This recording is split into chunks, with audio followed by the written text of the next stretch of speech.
Now there isn't a lot to talk about. We don't get any more wall segments. All we got was an extra artillery and the tech factory, which produces the tech resource. What I did here, and I'm just gonna from the other video, is I had 8 unused wall segment pieces. I used those wall segment pieces to expand my walled in area right here.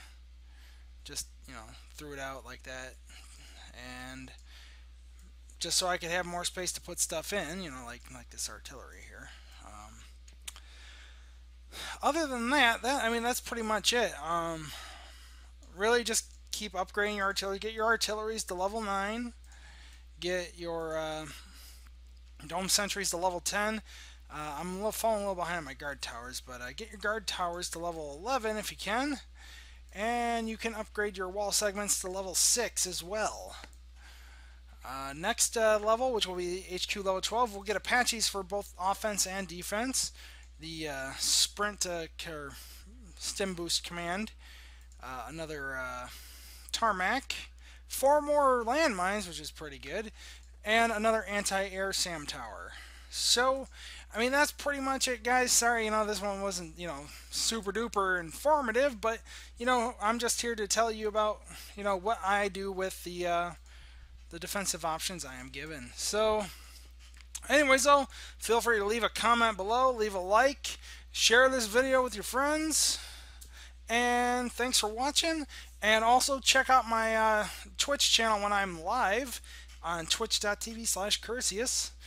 And that's pretty much it, guys. Thanks for watching, and I will see you in the next video.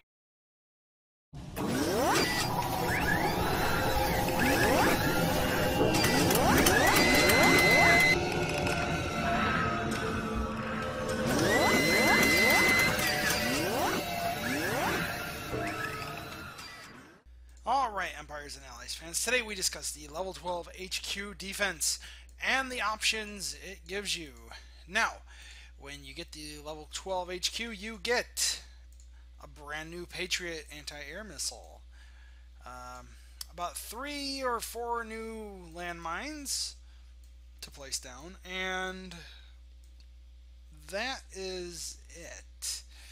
Now, also as part of that, though, you do get to train Apaches for defense, which Apaches are pretty good. They're good against vehicles and other units, but really kind of get destroyed by Rangers and stealth tanks. Now, what I did here is I took my walls and I made them in the form of a cross, or in the case of the view here, the viewpoint, an X. And then I put some of my stockpiles right up against my HQ, just to defend them. And then artilleries covered by thells, or covered by domes, and then covered by guard towers on the perimeter. Now, as for the rest of the buildings, I didn't have room for every building, so I put the Alliance building right out here in the corner of the map, hoping that maybe it will entice my enemy to actually come down through this way, which through this way would be pretty dangerous for them. So that's pretty much it. So really my idea here is if the enemy tries to come in straight in through through the domes here, either way, if they try to come straight through, the artilleries will cover anything that gets too close, and the other domes will cover the artilleries if they try to come after them. So, and of course the guard towers cover the domes if anyone tries to come for those. So really, I'd say it's a pretty good setup, though like I said, this has to be tested out and adjusted. But as far as it goes, I think I actually might use this as also as the next base in my defense strategies video series as part 1A before I do replays on it. I don't know. We'll see. Like I said, after I get attacked a few times and I adjust it, we'll go from there, and we'll see if that's what I want to do with it. Now, as for my troop tarmacs, I just put them out way out in the middle of nowhere because really I didn't need to use them to cover anything up. So, and as far as it goes for level 13, you get another dome, another oil rig, and another stockpile for tech resource. And then after I get that dome, I believe it will just go right where this steel factory is, and this steel factory will probably go somewhere else, probably right where this storage bunker is. But as far as it goes, that's it. Thanks for watching. Thanks for coming in and watching. And make sure to like and subscribe. And also make sure to catch me on twitch.tv, where on Fridays I will generally stream Empires and Allies after the Firepower Fridays stream done by Zynga. If not, if I don't stream that, I do stream other games as well. So feel free to come on in, chat with me, and hang out and have fun. And I will see you guys in the next video.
Hi everyone, this is Killshot from 999 Gaming. I want to do a video for Empires and Allies, and this is base check number 17.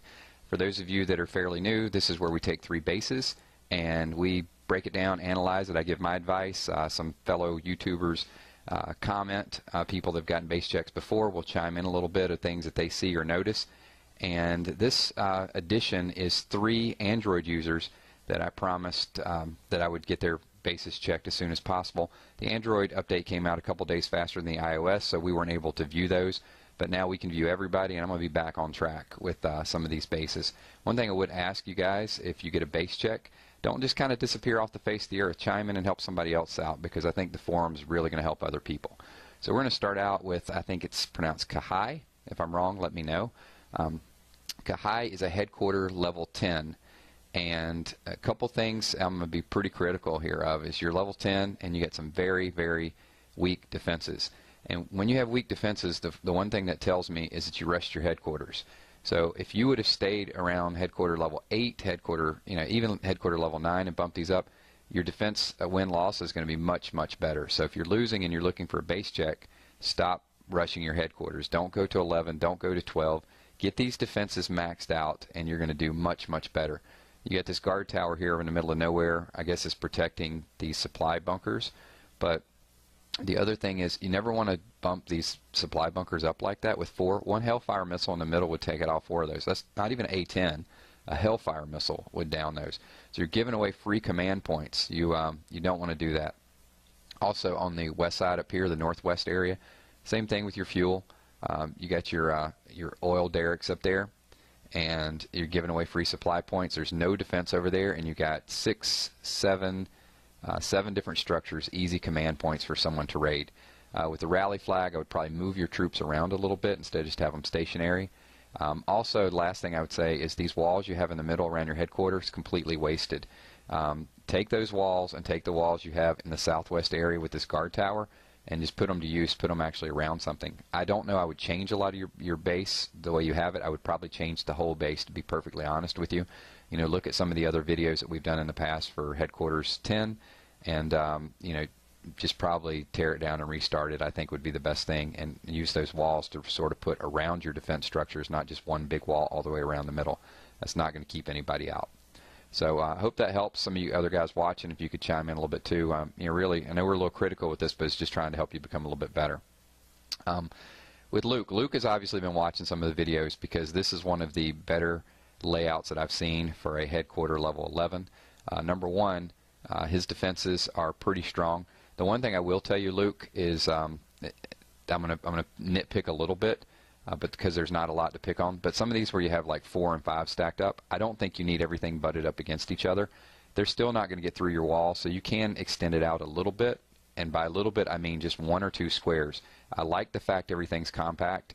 I love the fact that most of your defenses are maxed out. I mean, you're 11, and the lowest one I think I saw was 10. Almost everything else is 11. So I would assume that you do very well with your defenses, and definitely looks like you're maximum out before you go to the next headquarter level. You get hit by a 12, a 13, or 14, they're still going to down you. I get that, but extend it out just a little bit. Like your steel stock, your steel supply, move that out a little bit. Your supply stockpile, move that out a little bit. You can leave a gap. The troops aren't going to go through until they kill it. They will freeze to sort of attack that, and then you're still going to get the free shots on there. But other than that, it's a very good-looking base. If you'd leave in the comments just what your win-loss percentage is, I'd be willing to bet that you do pretty well.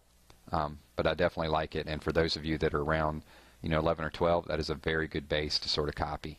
So thanks for that. And the last person we're going to take a look at on this video is going to be, and I know it's not his YouTube name, but it's SE.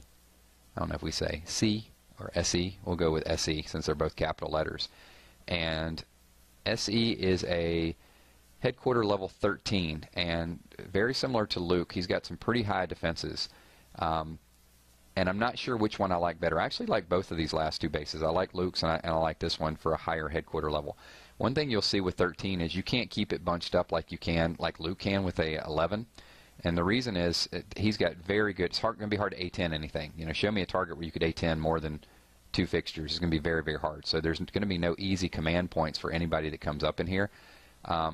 Tomahawks are still going to be decent against a base like this, but all Ranger attacks are going to struggle to build any type of momentum. Looks like your rally flags might be empty. I don't know if you donated recently or you just haven't upgraded them, but make sure you get those defenses up there, so replenish your rally flag troops. So I don't know if you got them stationary, you got them moving around, or what the deal is. But I do like the layout. I like the camouflage a little bit in the middle. So same thing, leave in the comments your win-loss record. This is Base Check 17. If you want a base check, put it in the comments or add me to friends. I got some spaces available. My name is Killshot. Like these videos, subscribe, and we'll see you on the battlefield. Peace.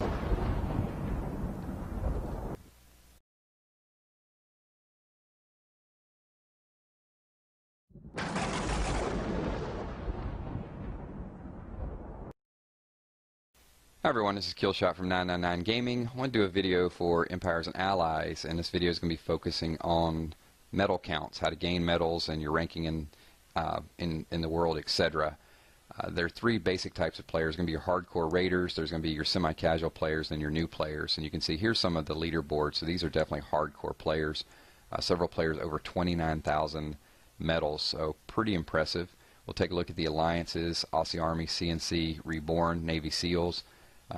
That's a whole group of players that are rolling up into their alliance. And let's take a look at red. I mean, 367 victories, 5 defenses. Juvenar, 153 victories, 0 defended. So you can see defenses are few and far between in this game, especially when you get to higher level. Basically, it's going to be who attacks the most and gains the most medals at that point, because you're not gaining a whole lot off of defenses. With that being said, I'm going to pull up my battle log, and you can see that in lower levels, defenses are a little bit more common. You can see my last 4 battles, I was able to defend 2 of those 4. A couple of them, players just go in and I guess they see the level of your defense and then they back out. Definitely some new players out there, but you can see when you lose, 3-star attack against me there, minus 12 medals, and then for a win, positive 12. So I'm going to go ahead and take a look at one of the people that attacked me as a retaliation feature and just show you what the medals that you can get for re-attacking them. So this is a level 33. Headquarters 14, a little stronger than what I want to deal with right now. It definitely, it's an easy win, but I would probably lose more than half my troops in here, so I don't want to deal with replacing the oil just yet. I'm getting ready to upgrade. But you can see to win that battle, I would gain 11 medals, and to lose minus 14. So I have a little question with the matchmaking, only because I'm also going to show you a headquarter 10, and in the headquarter 10, I actually would gain 12 trophies for a win and 13 for a loss. So this is a lesser target, but yet the medal reward is going to be stronger against this target than it was a previous target. So that doesn't really make too much sense to me, but the loot is much, much less for this target, so maybe it's a balance. So since I'm not loot rating on this particular one and showing an example, we're going to go ahead and 3-star this guy. And as promised, I told you guys I was going to switch over a little bit from the drones and focus a little bit more on my ranger and ground attacks. So this is going to be an all ranger attack, and we'll see how we go in and do. The first thing in this is we want to scout him out. We see several dome defenses, so we know the potential for Thiel, the lasers that shoot out of those, and they're really, really strong against my ground troops. So I'm going to take the orbital strike cannon and down 2 of those dome defense. Then I'm going to take my A-10 bombers, and I got the artillery and also one of the towers, which was a good 2-for-1 special there. And I'm going to go ahead and just go with a Hellfire missile and do a little bit of damage on the other dome defense. So here we're going to find just a nice little quiet corner, drop all of our rangers. And remember, in a previous video, we've got our groups, so we've got Alpha and Bravo. So what we want to do is we want to keep these troops stacked as well as possible. So what you're going to see me do is you're going to see me hit A when those troops start to branch out on their own a little bit. I'm just going to reel them back in. That way when I heal them, or whenever I speed boost them, or whenever some troops come around the corner, like they will very soon, then I've got more of mine so I can overpower them. You know, what's better, to have 8 versus 8 or to have 70 versus 8? You know, obviously the 70 versus 8 is going to destroy your target much, much quicker. So, you know, that's the importance of really keeping these grouped up. You can see they're starting to venture a little bit to the north. There is the Thiel, so I was able to just silence it for a second, and then after I silence it, just drop an A-10, go ahead and knock it out.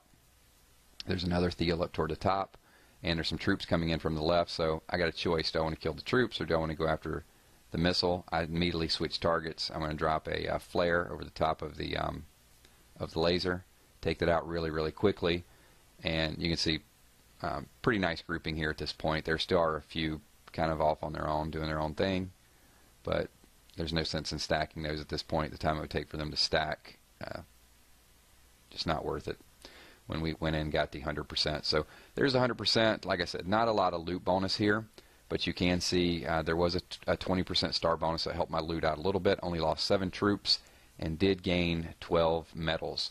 So that will help my ranking slightly. I haven't been rating too much, but I am going to go a little bit. I'm going to push some medals here so you guys can see how quick we can grow these. I'm right at the 1600 range now. So let's push this up, get it over 2000, and see if we can't get it up with the elite guys in the very near future. So thanks everyone for watching. Once again, my name's Killshot from 999 Gaming, and subscribe below and leave in the comments type of videos that you'd like to see in the future. Have a good weekend. Peace.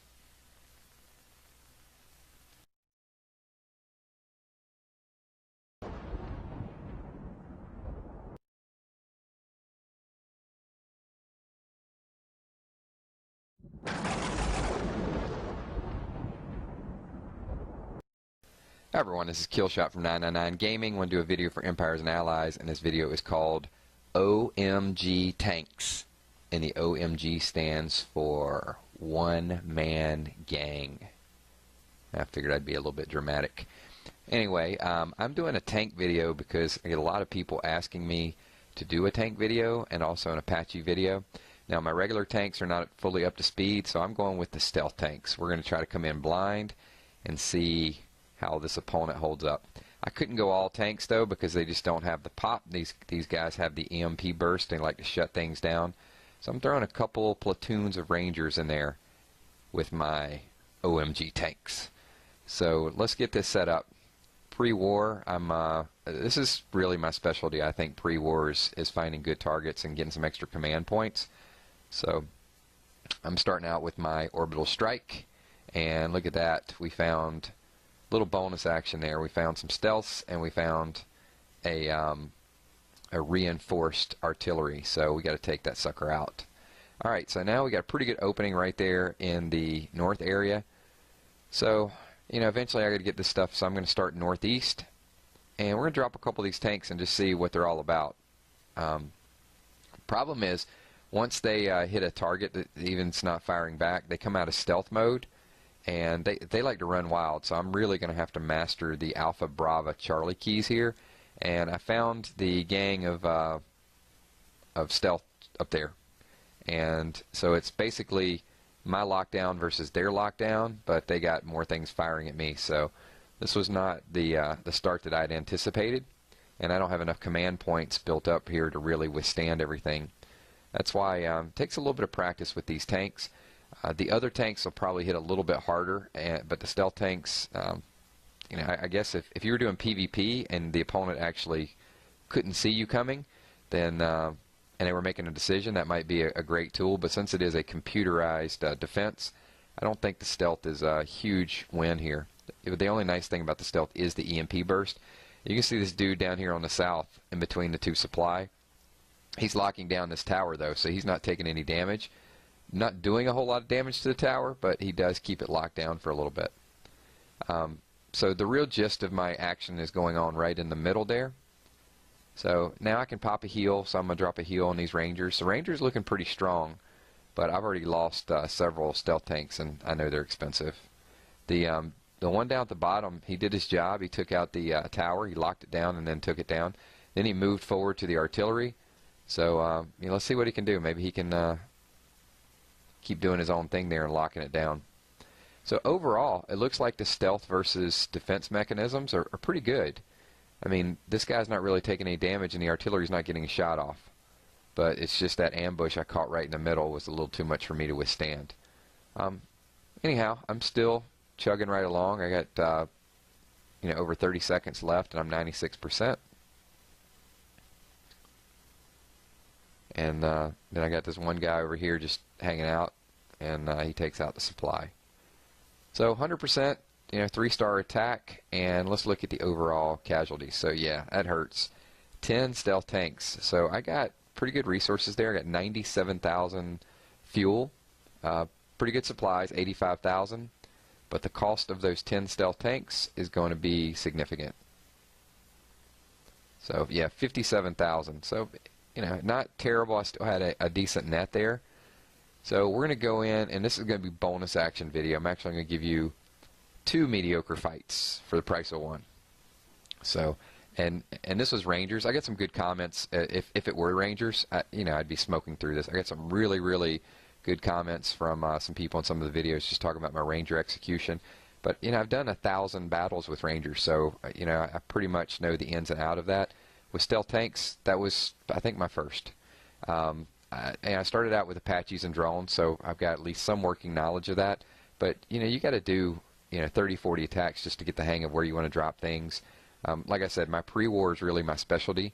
So there's a HQ-14. Doesn't look extremely terrible. Got some dome defenses in the middle. Pretty well positioned there. But yeah, he's way too close on some of these. My A-10 is going to wreck some of his stuff in the middle there. So that's pretty exciting. So look to a little bit to the west. We got a pretty good orbital strike target. So we can take out the we can take out 2 fixtures there, get a little bit of damage on that artillery. And look at this. Bam. So 3 easy targets there, 4 easy targets. And then right over here, bam again, 4 more easy targets. So yeah, that's bonus command points. Alright, so then we're going to go ahead and knock out this artillery. Gives us about 8 command points left to start dropping our troops. So let's get these Rangers down. And of all places I picked, of course I picked the ambush spot. I just have a knack for it. Healed through it pretty well there. So yeah, I only lost a couple Rangers there. I wasn't horrible. But once again, I got a second ambush here, and this is where it starts getting that battle of lockdown. So I'm kind of locked up, and there's an artillery over there firing at us. So I think if I would have, I don't think my attacks were terrible here, but I think I just spread out too far, and there was too many things going on the first time that I did this. I'm going to have to really get my command group set up a little bit better so I can stack. But if you look at the individual battles here, I got some pretty good lockdown going on. Yeah, I know there's the Thiel, shooting at a couple things there. I didn't get that lockdown, and I lost a couple of the stealth tanks that were there because they're firing their EMP on the headquarters, which doesn't really help me. I could have moved them closer to the Thiel and just locked that down while I worked on the headquarters. And then when I realized that wasn't working, I started healing the units up top because that's where most of my damage is going on. So right now everything's pretty much locked down except that artillery, so I need to get rid of that artillery pretty quickly. But yeah, I've already lost about 12 Rangers and yeah, about 7 stealth tanks. So yeah, this other stealth tank is not locking down that tower. He decided to attack a bunker. But yeah, that's why I think the name of the game with these stealth tanks is definitely going to be command groups. If you can get the hang of just getting them stacked up and saving enough command points to heal through, not in case you get ambushed, you're almost always going to get ambushed because I'd probably say 90% of the defenses have stealth tanks as well too. So it's going to be a little bit of a lockdown. That's what makes it tough to use them. So anyway, this is a pretty long video, about 8 minutes long, a lot of talking. I'm going to go get something to drink. Thanks everyone for watching. Appreciate all the comments, all the subscriptions, and the request. So there's the OMG stealth tank video I promised you guys, and next thing I'll probably get into an Apache or something, do a little bit of more airstrikes. Thanks for watching again. Subscribe below, and look out for more videos. Peace.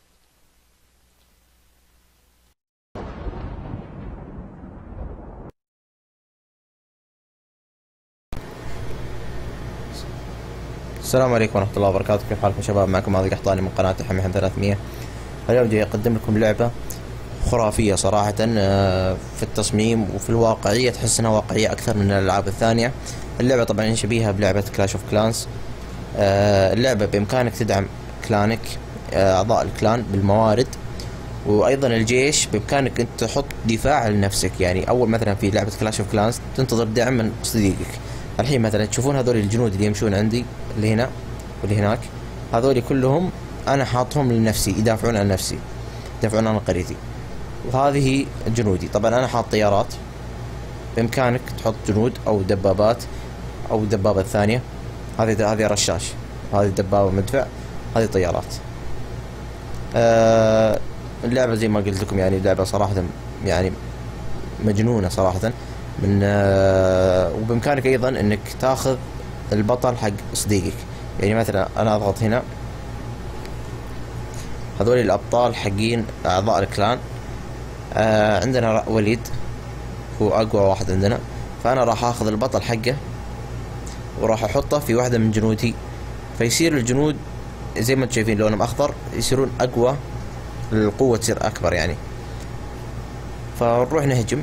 بامكانك تهجم على العالم عن طريق معليش، بامكانك تهجم على العالم بالضغط على هذه، وبامكانك تهجم على او التوصيل العادي عن طريق هذه الهجمات.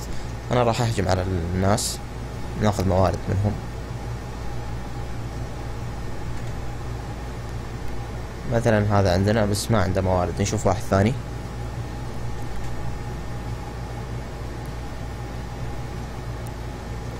طيب خلينا نهجم على هذا. طيب بسم الله نبدأ نهجم الحين نشوف.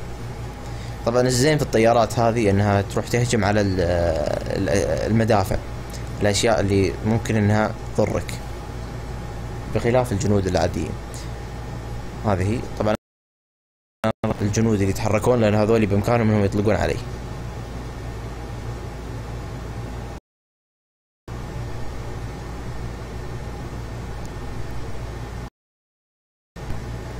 راح احط الجنود الحين. طبعا اللعبة فيها لاج الحين لانه بسبب التصوير.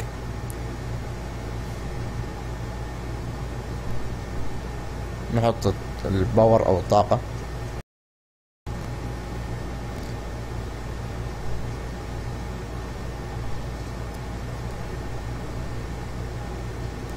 طبعا اللعبة مجنونة بخصوص ان هذه الاشياء الموجودة عندك هنا، العلاج، وعندك الصاروخ اللي انت توجهه، وعندك الطيارة اللي تقصف من فوق، وهذا توجيه الجيش على النقطة معينة. هذه اللعبة باختصار اللعبة مجنونة، انصحكم بتحميلها، رابطها على الوصف الاندرويد. في نهاية المقطع لا تنسون تسوون لايك وسبسكرايب وتحطون في الظهر. كان معكم ماضي قحطاني من قناة حميهم 300. السلام عليكم.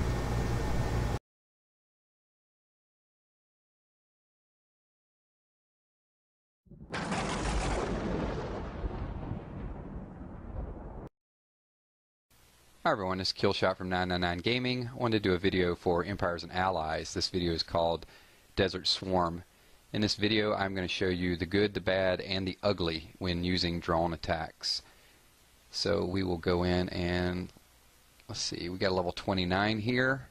And the first thing we're going to do is use the Orbital Strike Cannon, take out the Patriot Defense.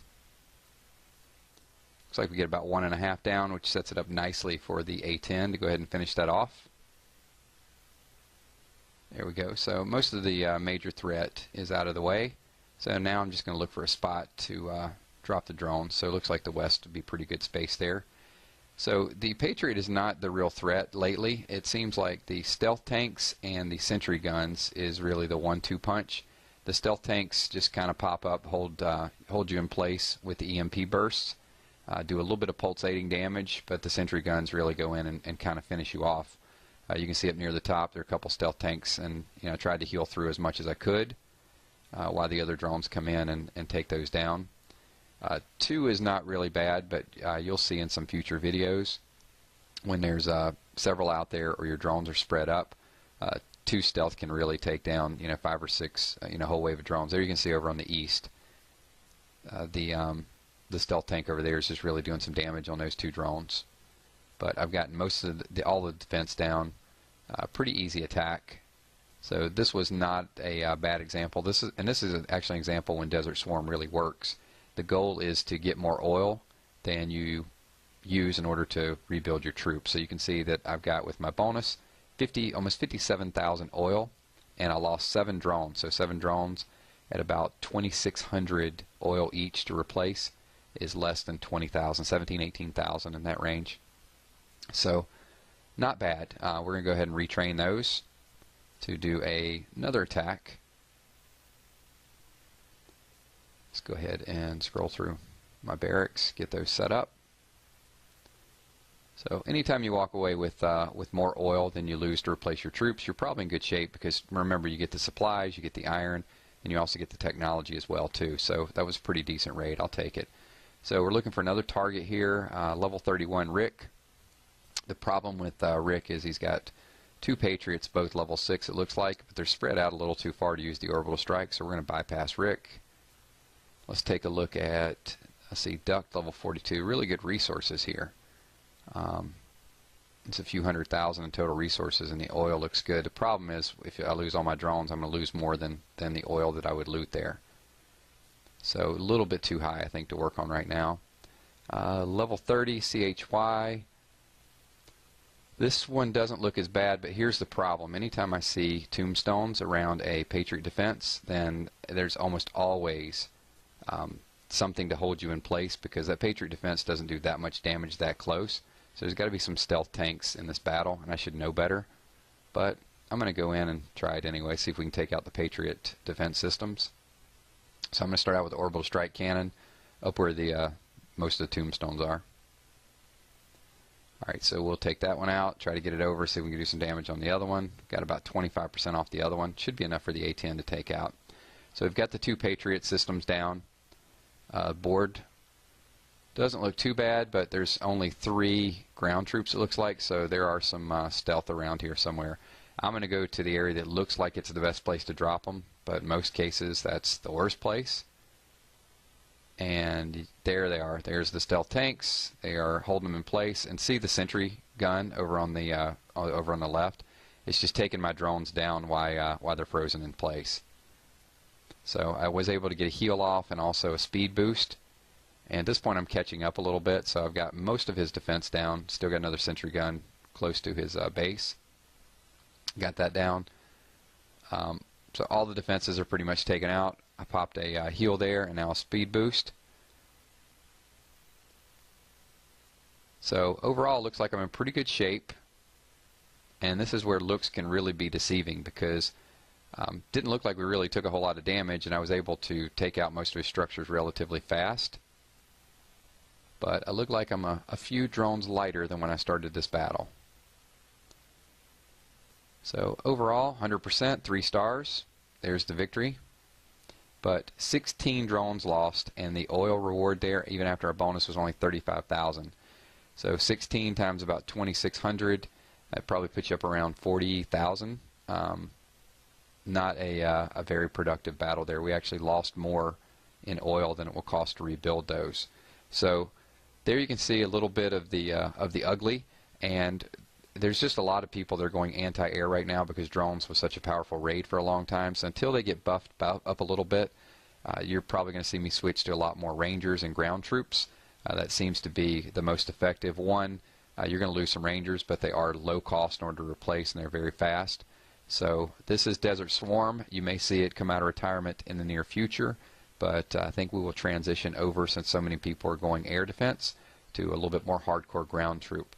Thanks everyone for watching. Please subscribe below, leave your comments, and let me know what type of videos you'd like to see next. Peace.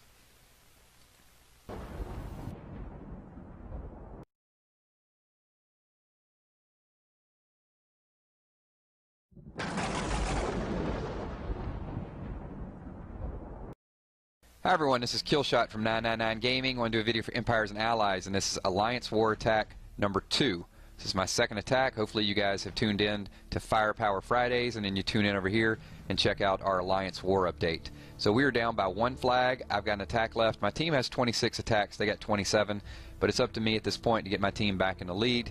As I showed you guys, it's going to be all about activity. But here's a real quick secret. If you pan out any flags that are hollowed out there, it means they've already been 3-starred. So what I'm looking for is I'm looking for 3 red flags. That's going to be my target. I got a couple options over here in far East Africa area. So I'm going to take a look at Gunther.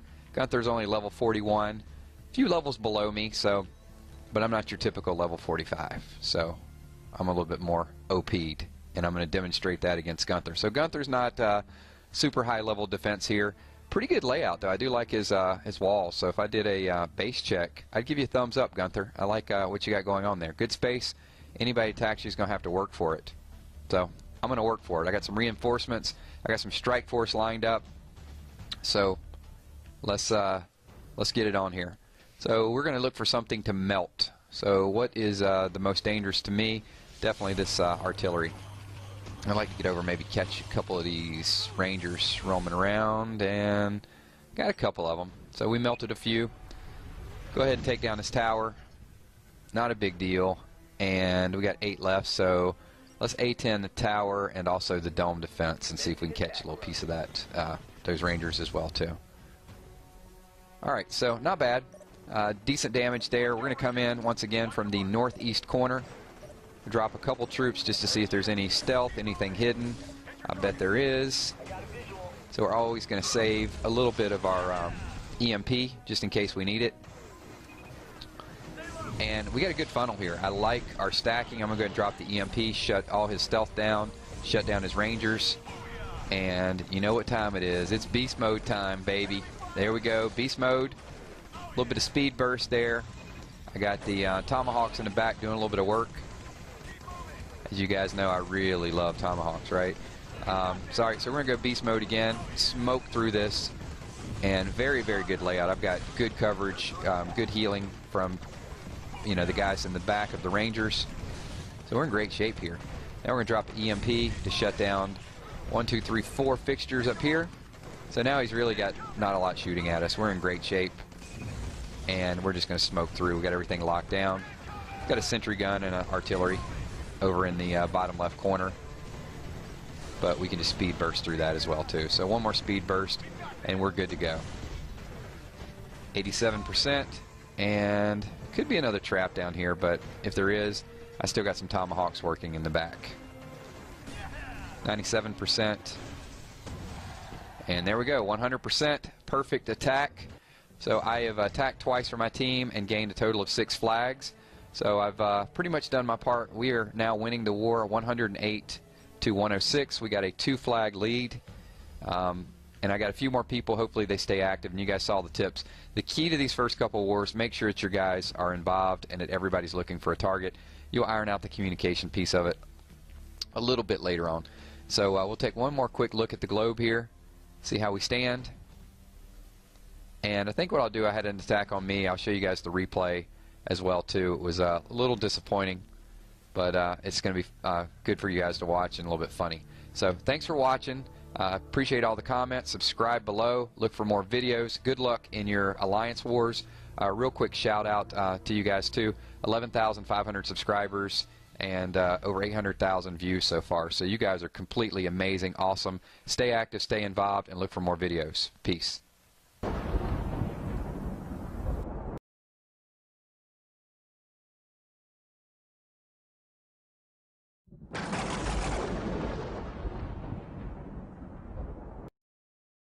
Hi everyone, this is Killshot from 999 Gaming. I want to do a video for Empires and Allies, and this video is called The Perfect War. And as you can see, Diabolic is 129 out of 129. So we had so many good attacks on this opponent that we cannot use our last 27 attacks. So I have players actually messaging me, hey, I had my second attack queued up and it won't let me attack. Well, that's right. So it's first come, first serve here, baby. Make sure you get your attacks in early and often. So I'm not going to bore you guys with one of my Ranger attacks. So what I'm going to do is I'm going to show you one of my other alliance mates. This is Sammy the Bull, and he's going to go all Apaches. Now, before you ooh and ah, he didn't have a lot of choices to choose from. You know, we took out the big targets, so he was left with a little lower guy here, level 30. But I still want to show you the Apache attack and just give you a little different wrinkle and a little different mix on some war attacks.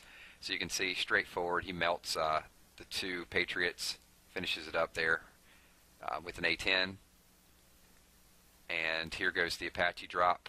What I really like about this attack, even though it is a lower guy, is this is a player who knows the ability of his troops, and you can see he's just very patient. Look at the command points, 14, he's not panicking.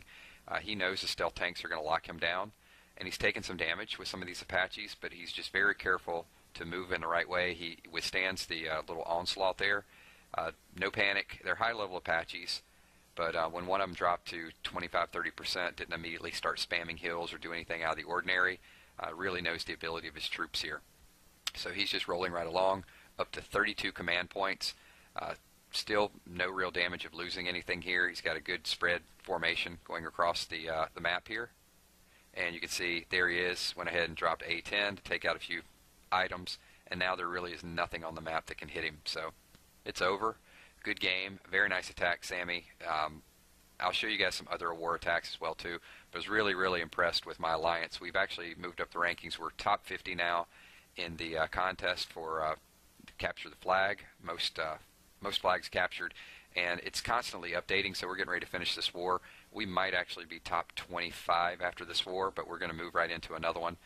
Very active group, a lot of planning, a lot of communication, good troop sharing.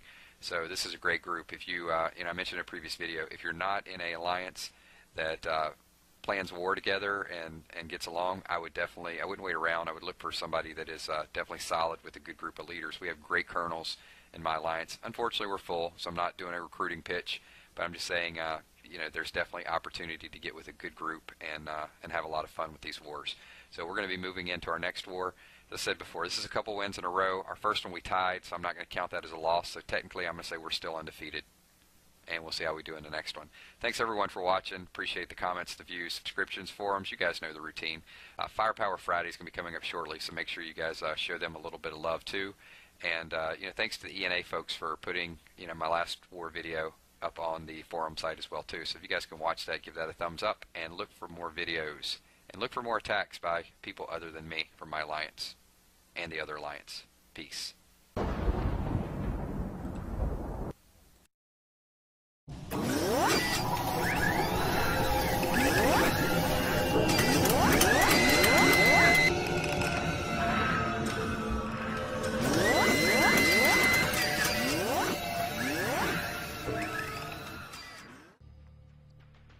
Hello guys, and welcome to another video. Today we're going to be playing on Empires Allies again. I did a video but with no mic.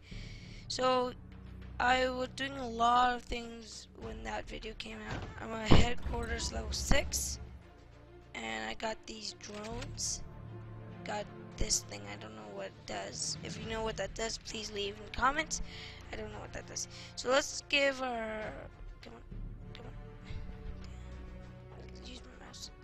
Oh yeah, I keep on forgetting that I have to set it what I want. Okay. My mistake.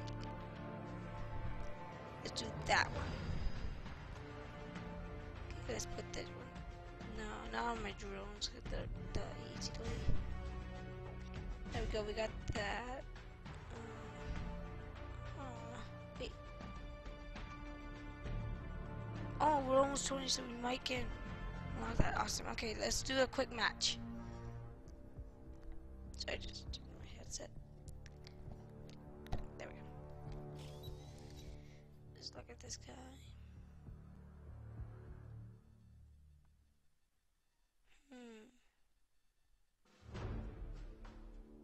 Does have good loot.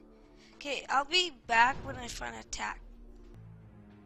Okay, guys, I think I want to attack this person. I'm just gonna lure these spider drones over here so I can take them out with my troops, and then I want to use this, just put everything down there on that tank. So let's try it.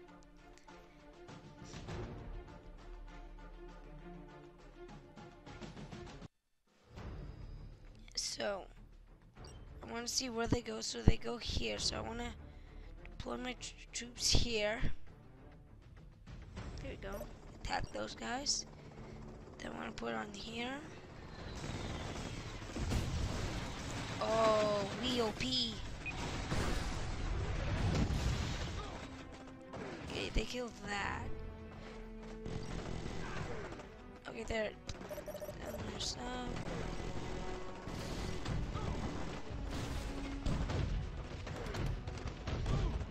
That tank's down.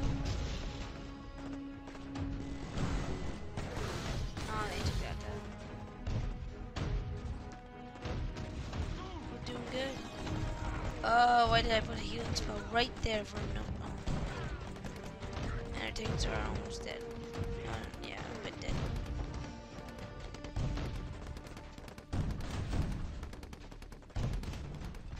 And we're doing good, and we're gonna get tons of loot for this.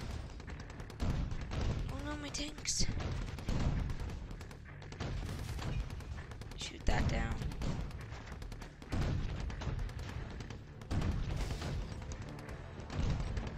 What does this do? Oh, whoa, no. Oh, that is cool. That's really cool. No, okay, get right there. There we go. So I can tab where I want.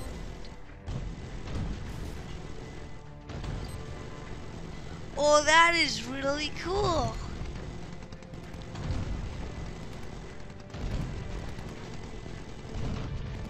I can get an air drone or one of these right here. Then that's good.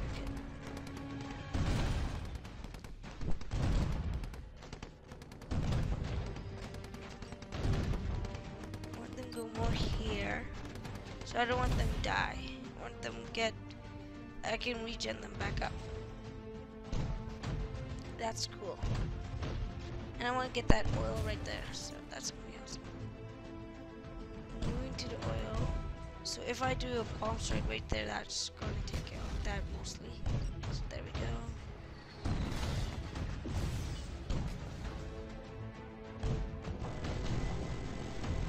Go here, go here, go here.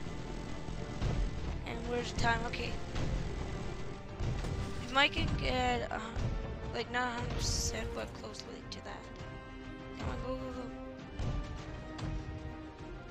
Oh, I hate this. It's going to use all our time up. Take down, take down. Okay, there we go.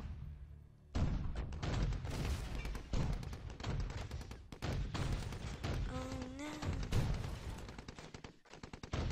no. Okay, there. That's still good. We didn't get to 2 stars, but I'm happy with that.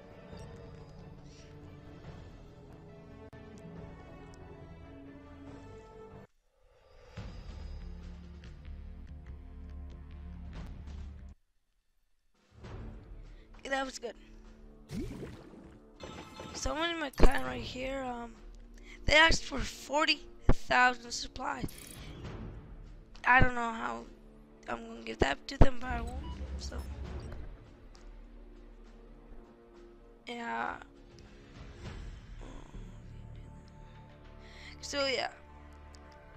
I just was checking if you can do that. Oh wait, okay, so we're far away, so let's, no, I want to count that. It doesn't really help with the drone, so I'll just do tanks, and these guys. Just finish them off. There we go, and let's do another attack. There we go.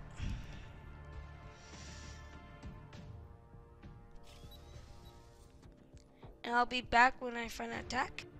So guys, I think I'm gonna go attack this guy because he's weaker and the video is getting a bit long for this season of Empire and Allies.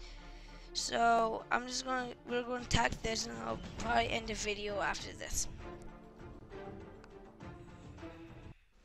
There's not a lot of things to do. I have to upgrade stuff, so that's not really interesting.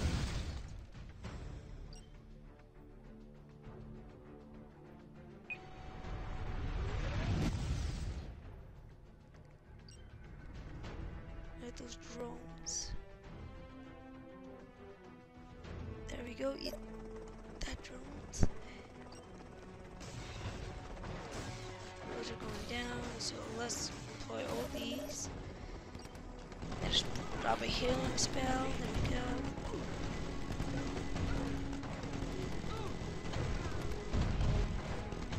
Okay, that's going down like butter.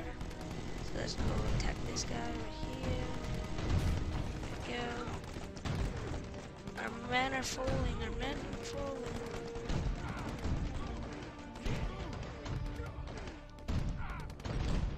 Okay, there we go, attack that.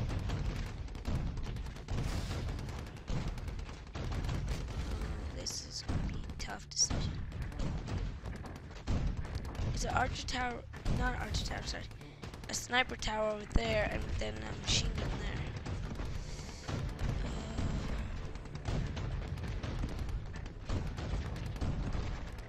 Go over there. If I can get this. There we go.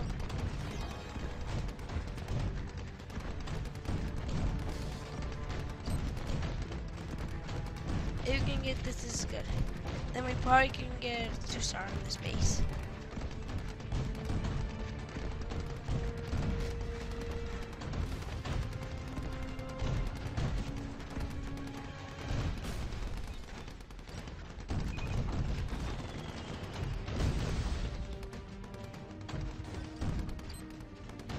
waiting. So we got 2 stars on this one. This is good.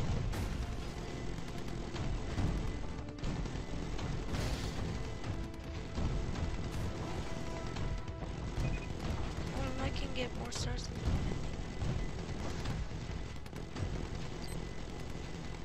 Protect that. There we go.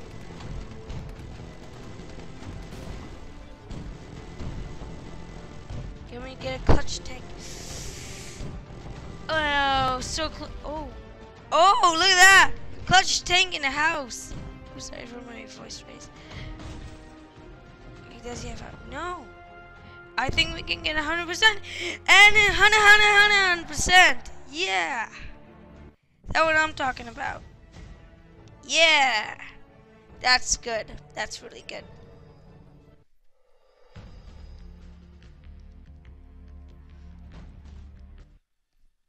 Okay, so I'm gonna wrap the video here. If you enjoy, hit the like button and I'll probably do more. So that's all for now. I'll see you guys later. Bye.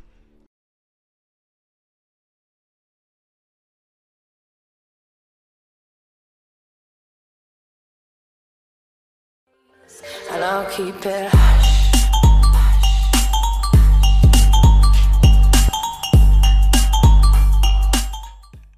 Okay, welcome back everybody. I'm going to go ahead and try to cover all the care packages and supply crates on this video.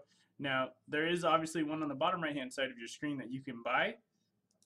And if you buy them, obviously it's going to cost you some gold. I'll go ahead and buy one for the video so you guys can see what happens here. You just spend 45 gold and it gives you certain kind of things, like you can get a brown house color. Now that's another unique thing you can get out of these care packages or supply crates, or they call them caches. But so that's pretty cool. Another little pretty cool thing you can get out of these. Let's see. Also, when you go up in leagues, you can also get Strike Force rewards that actually gives it to some of your clanmates. So every time you go up in another rank and you make it to the top of that rank, then you can get these rewards. And I'll go ahead and open this Strike Force reward. Now these things aren't as good as what you would do when you buy one, but you do get something out of it. So I get a training boost. It speeds up your training. Your troop speed by two times for 45 minutes, which those are nice to have. I mean, it's a cool little bonus. And then another thing you get is when your clan mates or your alliance mates buy gold. When they buy gold, it also helps you out and it helps everybody else out. So these are some of the crates that you get when people buy gold. There's another boost for 30 minutes for your troops, and then here's another gold purchase. The higher amount of gold you buy, the more it helps your clan too. Okay, now if any of these expire, you see how some of these are expired? Even your this gold purchase from Berto, he bought actually a big gold purchase here. You can recover these, but it also costs you gold to recover these. Now, it would be worth it for me to grab this gold one instead of buying one of these on the bottom right hand side of your screen, because you get more. It's less gold, so it's 15 less gold, and you get the gold supply cache. So let's go ahead and open this up and see what we got here. So this one actually increases production of the building by 30% for 4 hours and 30 minutes. This is a huge supply cache here, where it actually helped a lot for a long time.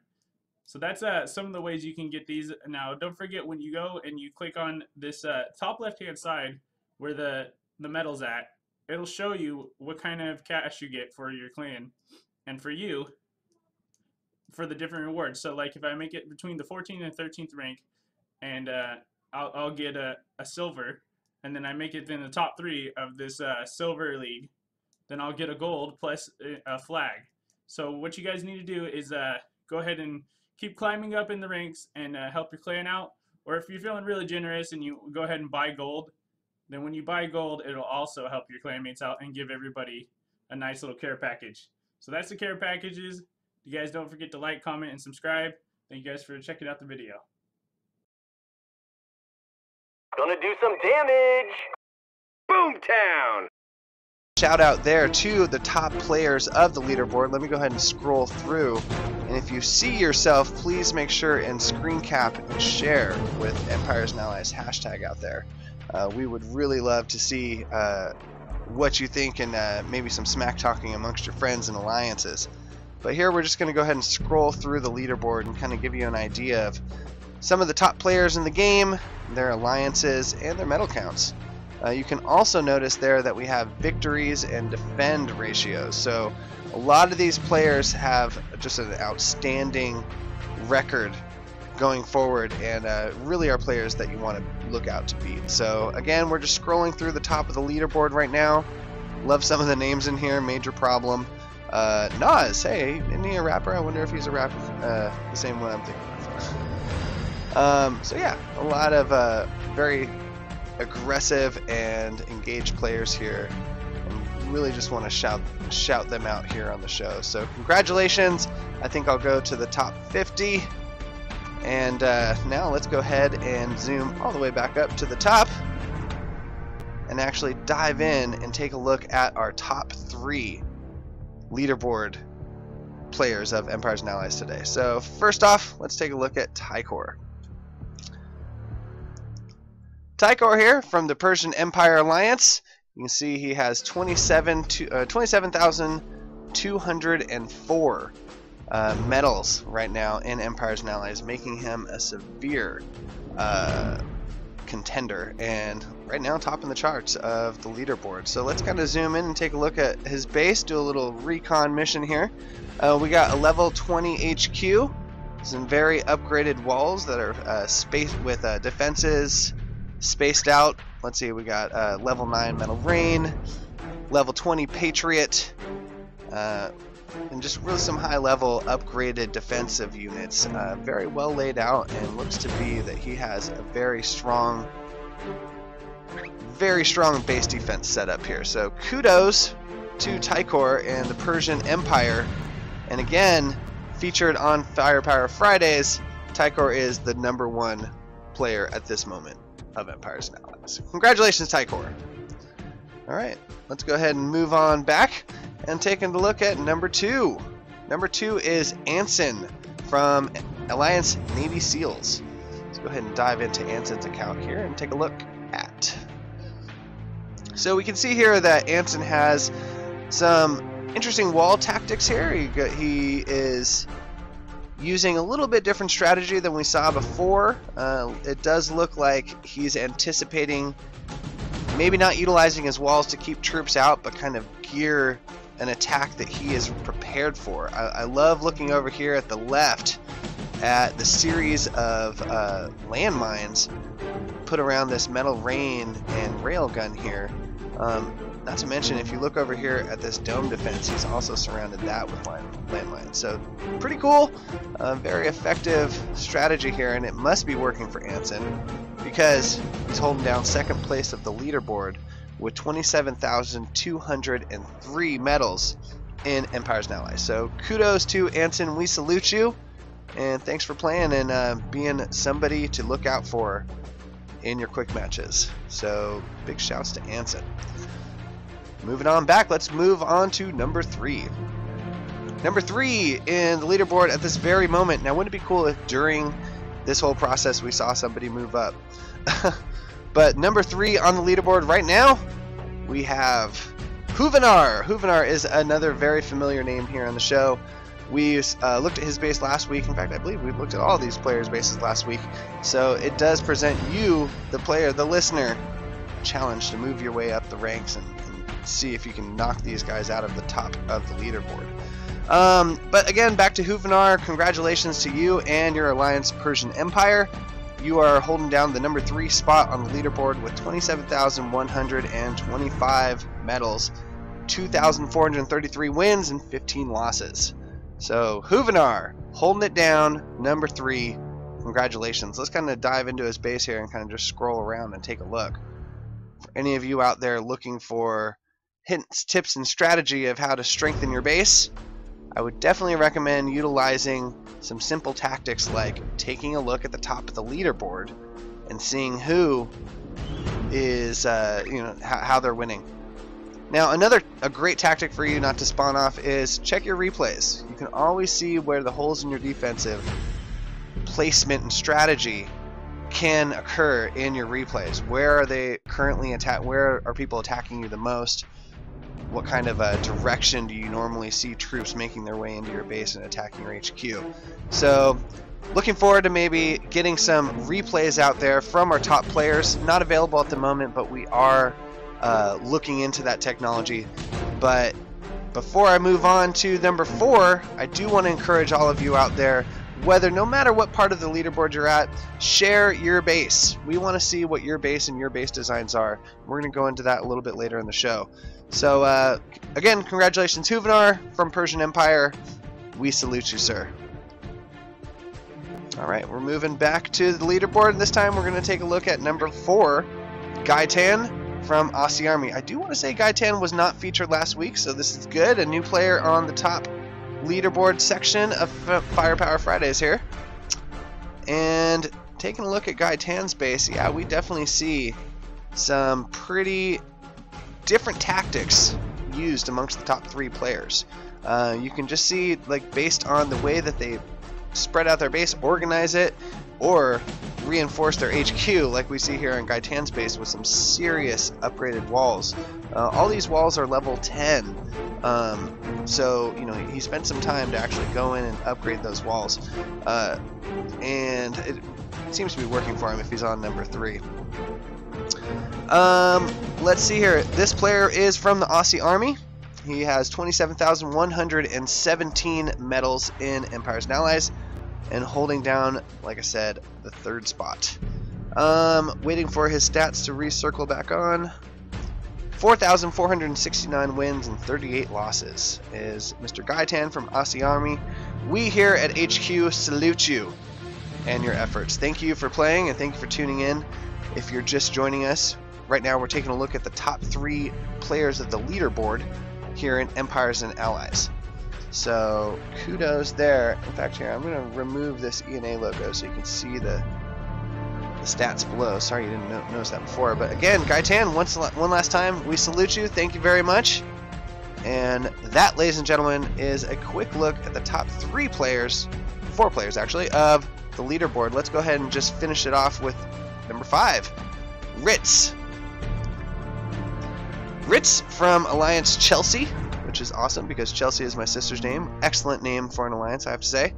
But Ritz, we salute you for holding down number 5 of the leaderboard. This is a very interesting layout of your base. I love the creativity here, utilizing walls just kind of staggered out along the base. You gotta wonder if this strategy is something that you're taking into consideration when dropping your A10s, when deploying your troops. If staggering walls out like this is actually going to help or hurt you. So definitely encourage anybody to drop your feedback in the chat. If you see any sort of tactics that you think are awesome, let us know, and definitely let Ritz know, and the top 5 players of the leaderboard that we've already gone over. Contact them in game, maybe send them a friend request, and let them know of your admiration of their base design and maybe how they have helped you improve your gameplay a little bit. Just kind of still scrolling around Ritz's base here.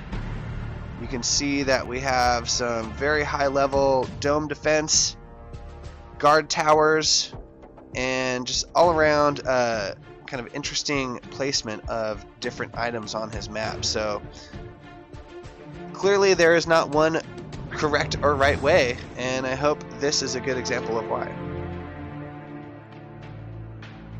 Alright, so Ritz from Alliance Chelsea holding down 27,036 medals. We salute you here from HQ on Firepower Fridays.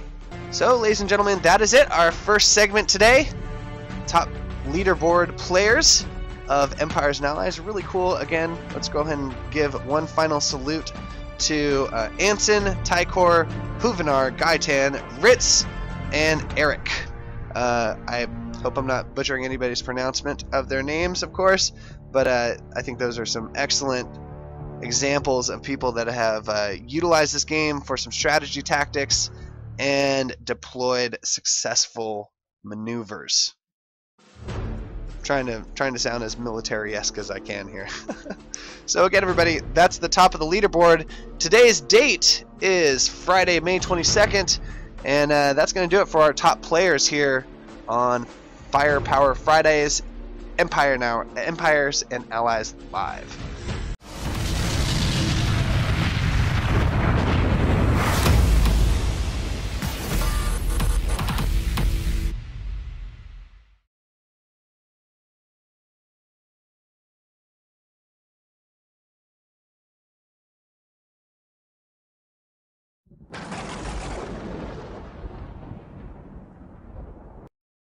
Hi everyone, this is Killshot from 999 Gaming. I want to do a video for Empires and Allies. This video is called Free Stuff. So I think we all want to play games where we can get something relatively cheap or even free, and I will tell you that this is one of the few games that I've ever played that you actually get rewarded for helping other people. It definitely eases the amount of impact on the wallet. I played this game for a little while, and yeah, you know, I have bought some gold, but at the same time, nowhere near as much as other games that are out there. So I think it gives you a pretty good balance of gameplay. So I'm going to show you several different ways that you can actually get stuff in the game. So one thing that you can do is you can go in and you can actually request from friends or your alliance mates. So here you can see I decided I want some extra oil. So I put in a request for 300,000, and I have a pretty good group of friends, so that'll probably be filled. You can also farm this stuff, but one of the nice things is that you can donate it, and so it keeps the resources flowing in. You can also donate your time. As you can see, I got several friends that have requested time and resources, and I'll go back and fill as many of these as I can. If somebody puts a ridiculous request for 1 million supplies, and I'm not going to fill that. But, you know, within reason, if I can help out, I definitely will. So you can see donating your time is basically free. And there's some other resources that I'll go back and take a look at and see if, you know, these are people that I actually know or people that just, you know, said, hey, I'm your friend and give me some free stuff. So here's one person. And the neat thing about, you know, requesting is you don't have to give 100%. You give 25% or 50% as well, too. So you can make small donations. So I don't expect someone to fill my whole 300,000 oil request. It'll probably be several people that do 25% or make a donation. So that's one way that you can get free stuff in the game, resources. So another thing that you can do, you can see I go to the attack map and there's loot bonuses. I'm not going to do an attack, but at the end of every war, a percentage of your loot gets put into a pool, and when you click on the alliance building, you can actually collect those resources. So I'm going to show you where that's at. Mine is over on the left. Looks like a little satellite feed, and you can see the picture up the top. So once you click on the little crest, you collect all those resources. So if you have a very active alliance, the more people that are attacking, the more loot goes in that pool, and then every hour or so you can just click on it when it refreshes, and you get free stuff. So like I said, this video is all about free stuff. So, but we're not done. We're going to talk about some other ways to get free stuff as well too. So let's take a quick look at my map, and one thing, as I mentioned before, is, you know, the game is free to play, but we know that sometimes there is a cost associated if you want to advance a little bit faster. These prices are, look, I'm not a spokesperson for this company, but the prices are very reasonable. I do, and I'm not here to bash Clash of Clans, but I know people that have spent thousands of dollars on Clash of Clans and have never gotten anything free except maybe a faster boost. So you can see when you buy gold, you actually get chests for other people in your alliance. So if I make a purchase, then one of my friends or someone that, not one of my friends, somebody that's in my alliance will actually get a free gift. And you can click on those, and some of them are boosts, some of them are other rewards that help you out in the game. So even though you're spending a little bit, it does benefit other people. Like I said, not telling you have to pay to play anything, but if you do, there are benefits to other people other than just yourself. So kind of a cool feature. One thing you can also do, you can actually send gifts to other players. It doesn't have to be solicited. You don't have to request it. So I have a guy been a fellow gamer of mine for a long time. You'll see we'll scroll down. Just recently started playing Dowstrom. So give a shout out to my boy Dow. What's up? Thank you for the free chest in your purchase. So now I know when you're paying, buddy. Ha! Got you. All right. So I'll actually go in voluntarily, and let's just give Dow some free gold, since you know, I know he's spending some money here and sending me some free chests. So I'm gonna click on the gold button, and let's send him 10 gold. Little pop up there, and you can see there is a fee associated with that. So it's not free to send stuff back and forth, but you know, there's a little commission that's put on there. It's all good. But like I said, it's one of the few games also that you can actually, it does provide that service. I've never been able to get stuff from that other game I just talked about a little bit earlier. So if I'm farming gold in Clash of Clans and I got to do it myself, I can't send it to someone else. So being able to share between alliance mates is another good feature. So this video is called Free Stuff. Thanks everyone for watching. I appreciate the subscribers. There'll be more tutorials that are out there, so keep watching, play this game, and peace.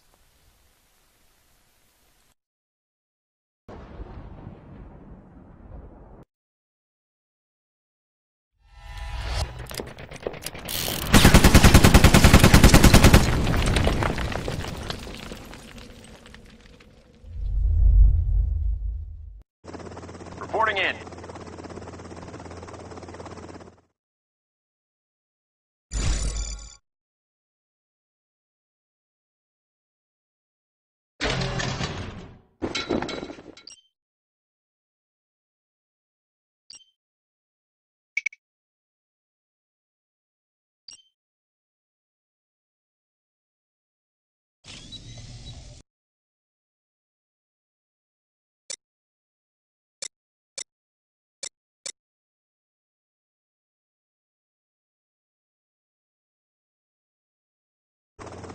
UGV on the tarmac. Ready for stealth ops. Ranger here.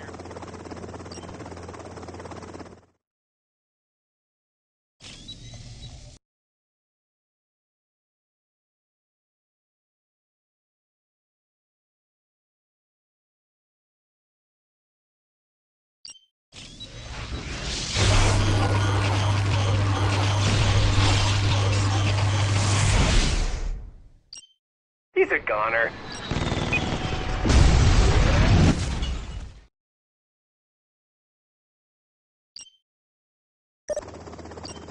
Go, go! Let's do it! Explode those shells! Alright, let's do this! Keep moving! On the ground.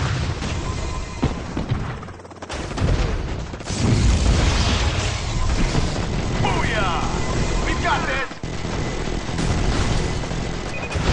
Got it! Enemy fire! Keep moving! I've been hit!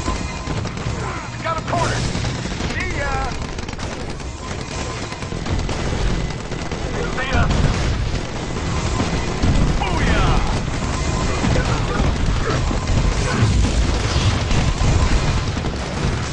Coming to us, Rumble! Yeah!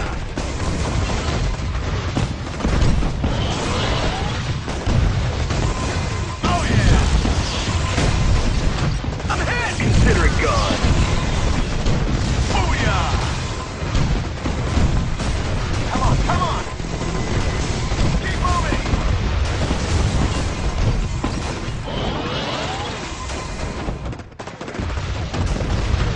See ya! Flare inbound. Stay still. Sure thing, sir. Got it.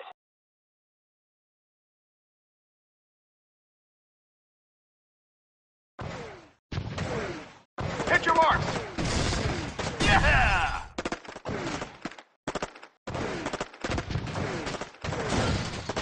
We got it!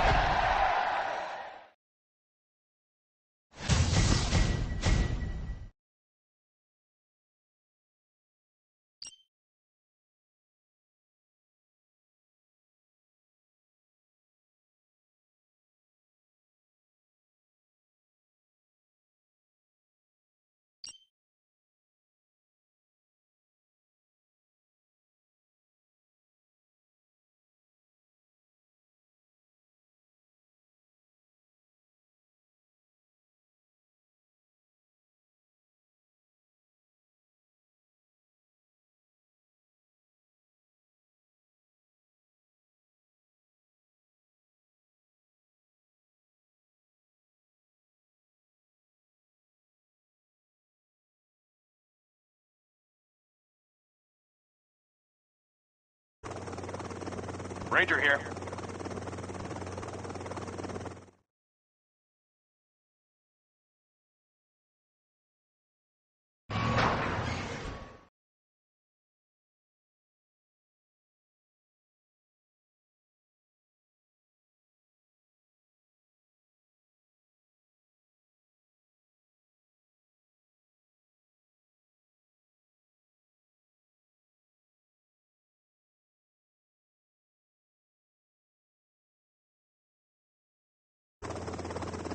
Ranger here.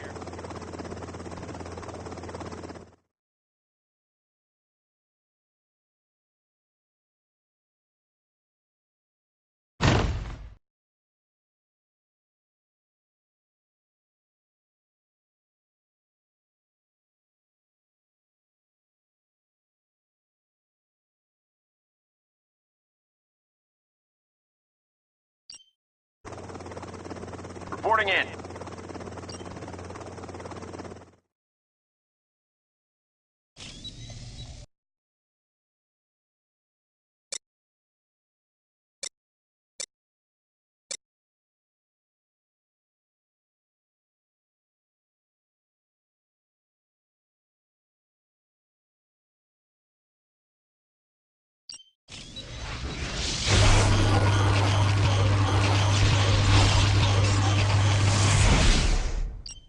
He's a goner. Tank deployed. Clear to engage. Let's do it. Stay low. Dropped one. Yeah! Hit your target. UGV on the ground. Booyah! Don't let up. Stay together. Medic! Yeah!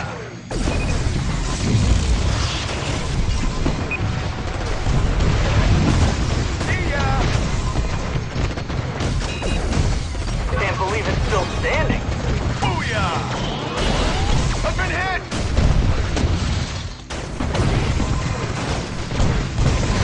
Oh yeah! Yeah! Come on, come on! Oh yeah! Yeah!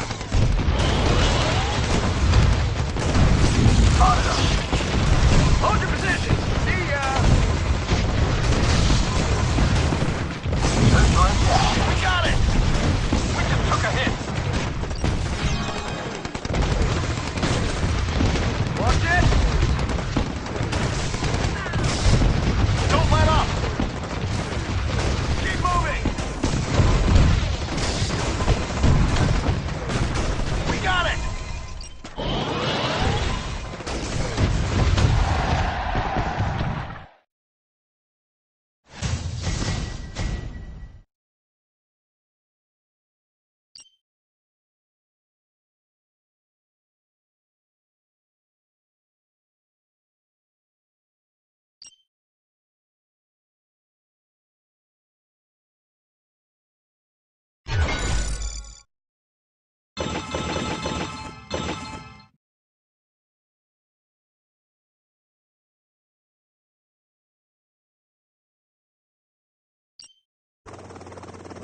Ranger here.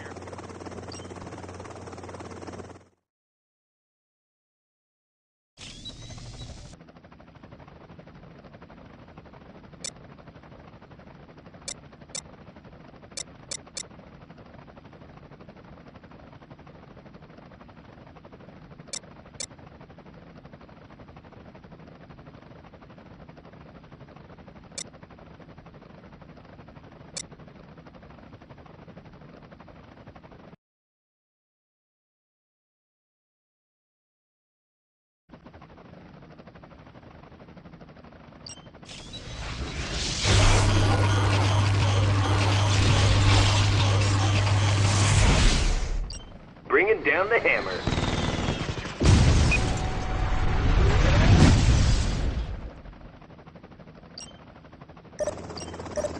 Let's go, Rangers! Medic! Let's do it! Oh yeah! Fire on sight. Drop them. I got a visual. We got it!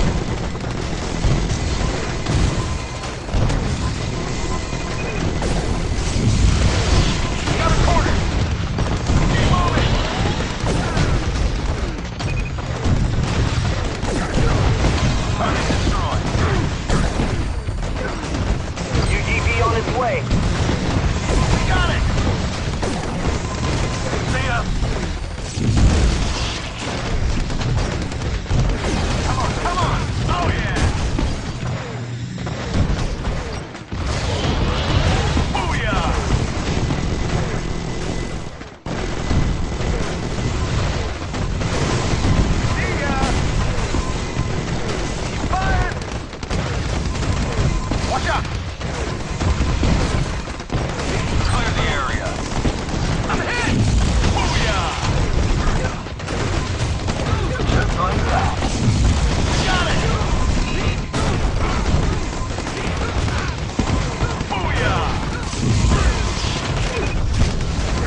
coming through. Come on, come on! We got it! Confirming kill! Booyah! We got it!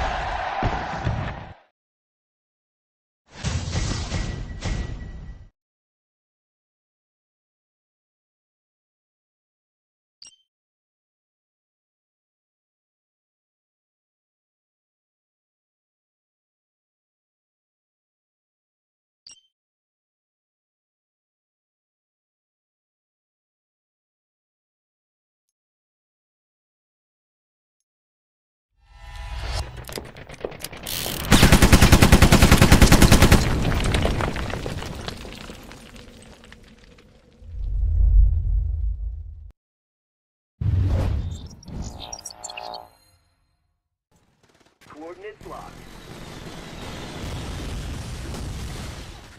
Oh yeah!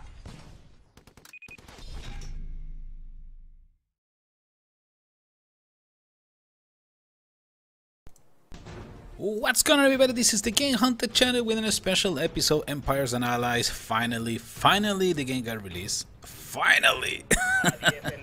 So in this episode we're gonna start with reviewing a couple of replays, as we always do. That is super important because that's the best way to know and learn regarding our base and see how it's performing. You can find all those flaws, you can find the good spots and everything. So let's take a look to this one. So far I think it's a Hellfire missile and a A-10. Oh, here comes a bunch of tanks. And with Alliance support, that's trouble, because with Alliance support you do extra damage. So let's see how our artillery can hold the ground for a few. Oh, I can't believe I survived this one. If I survive. I'm not really sure, but things are not looking great. But here comes my commandos. Commandos should be able to help me a little bit. The good thing is that most of the tanks are moving all over the place, so using the first kit is it's a little bit problematic. Okay, you cannot cover all the units, but in general I'm doing a really good job with artillery, the sentry guns, the watchtowers, and now I got more reinforcements. Another tank is coming, trying to engage two of those vehicles. So far the artillery is doing just fine.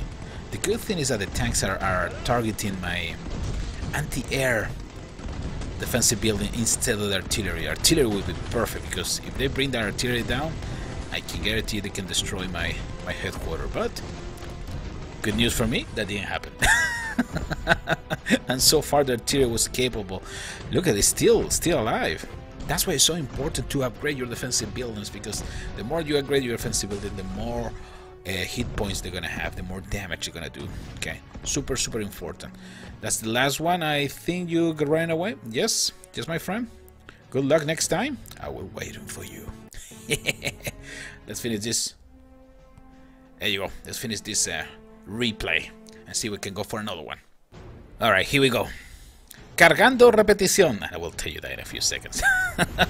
Hellfire missile, really good one. High level Hellfire, almost brought down my artillery. And that A-10, yep, did an awesome job bringing down the artillery and doing some decent damage against that watchtowers. Got my commandos. My commandos are quite decent, so they can actually engage these tanks for a few seconds. Got another tank coming. I'm wondering if there's more troops coming. Oh yeah, I can see there's some more Rangers coming from the top, which of course they're not gonna have any issues destroying my drones, because the drones are not good against infantry. Basically that's what happened. So far I'm holding okay. Let me see. Yeah, those Rangers in the north part of my base could be trouble, but I got a sentry gun in there. At the bottom, those tanks are doing a really decent job destroying buildings. So we'll see what happens. I'm gonna speed up things a little bit. The Rangers now are getting in range of the watchtower, so they're in trouble. And those tanks are really in good. They're not really good shape. Oh well, they're not regenerated. Drones are coming. It's even worse. But I was able to stop them on their track. Perfect. Oh, they decided to run away. That's fine. So, oh no, actually that was a flare. Okay. But the problem is now, I don't know if you will be able to get anything. That building is down. If I decide one more time to go for the headquarters, probably it's too late. Probably it's too late. 20 seconds. Wow, this is gonna be a really close call. Close call. 9, 7, 4, 3, 2, 1. We were able to survive. Super important. That last flare was probably a mistake. Probably it wasn't necessary to move those tanks that far away. Otherwise, the headquarters was really vulnerable at that point. But that's good. As you can hear, I don't know if you can hear from there. My troops are speaking Spanish. Are you kidding me? That was, what was the last patch before the worldwide release? They add some languages, and I was so thrilled when I started hearing the troops speaking in Spanish, and everything is. I love it. Anyway, so what we're gonna do? Let me just change it back to English. Oh, these guys are awesome. The game is gonna come back in a few seconds. That's a good thing. I don't need to wait for too long. Just changing over there in the settings, and you can change the language of your game. Perfect. Back to normal. Let's see. Armor Division. Perfect.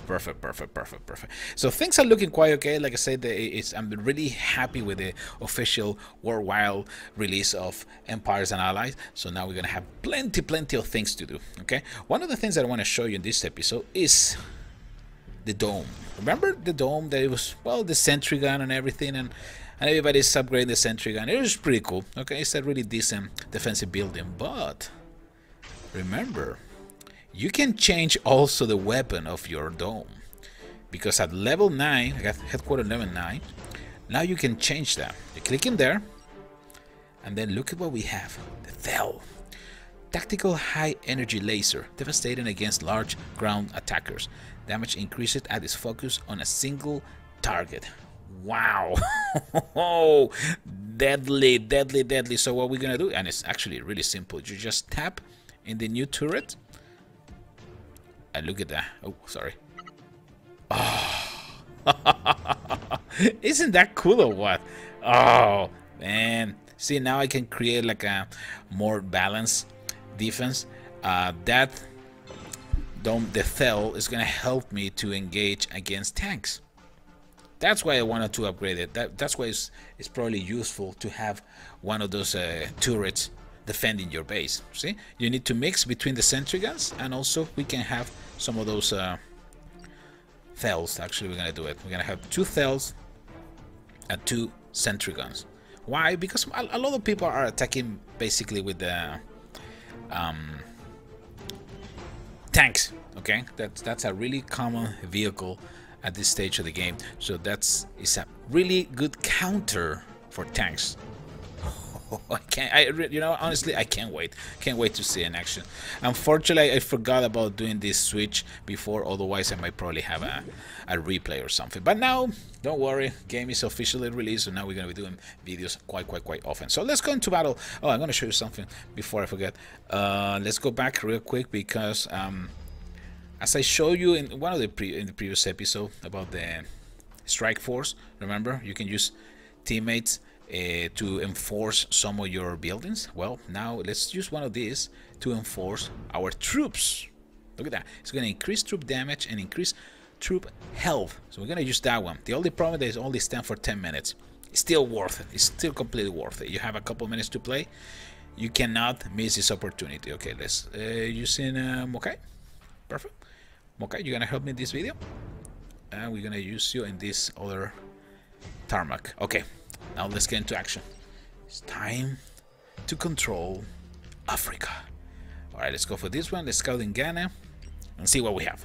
Trying to do as tactical as possible.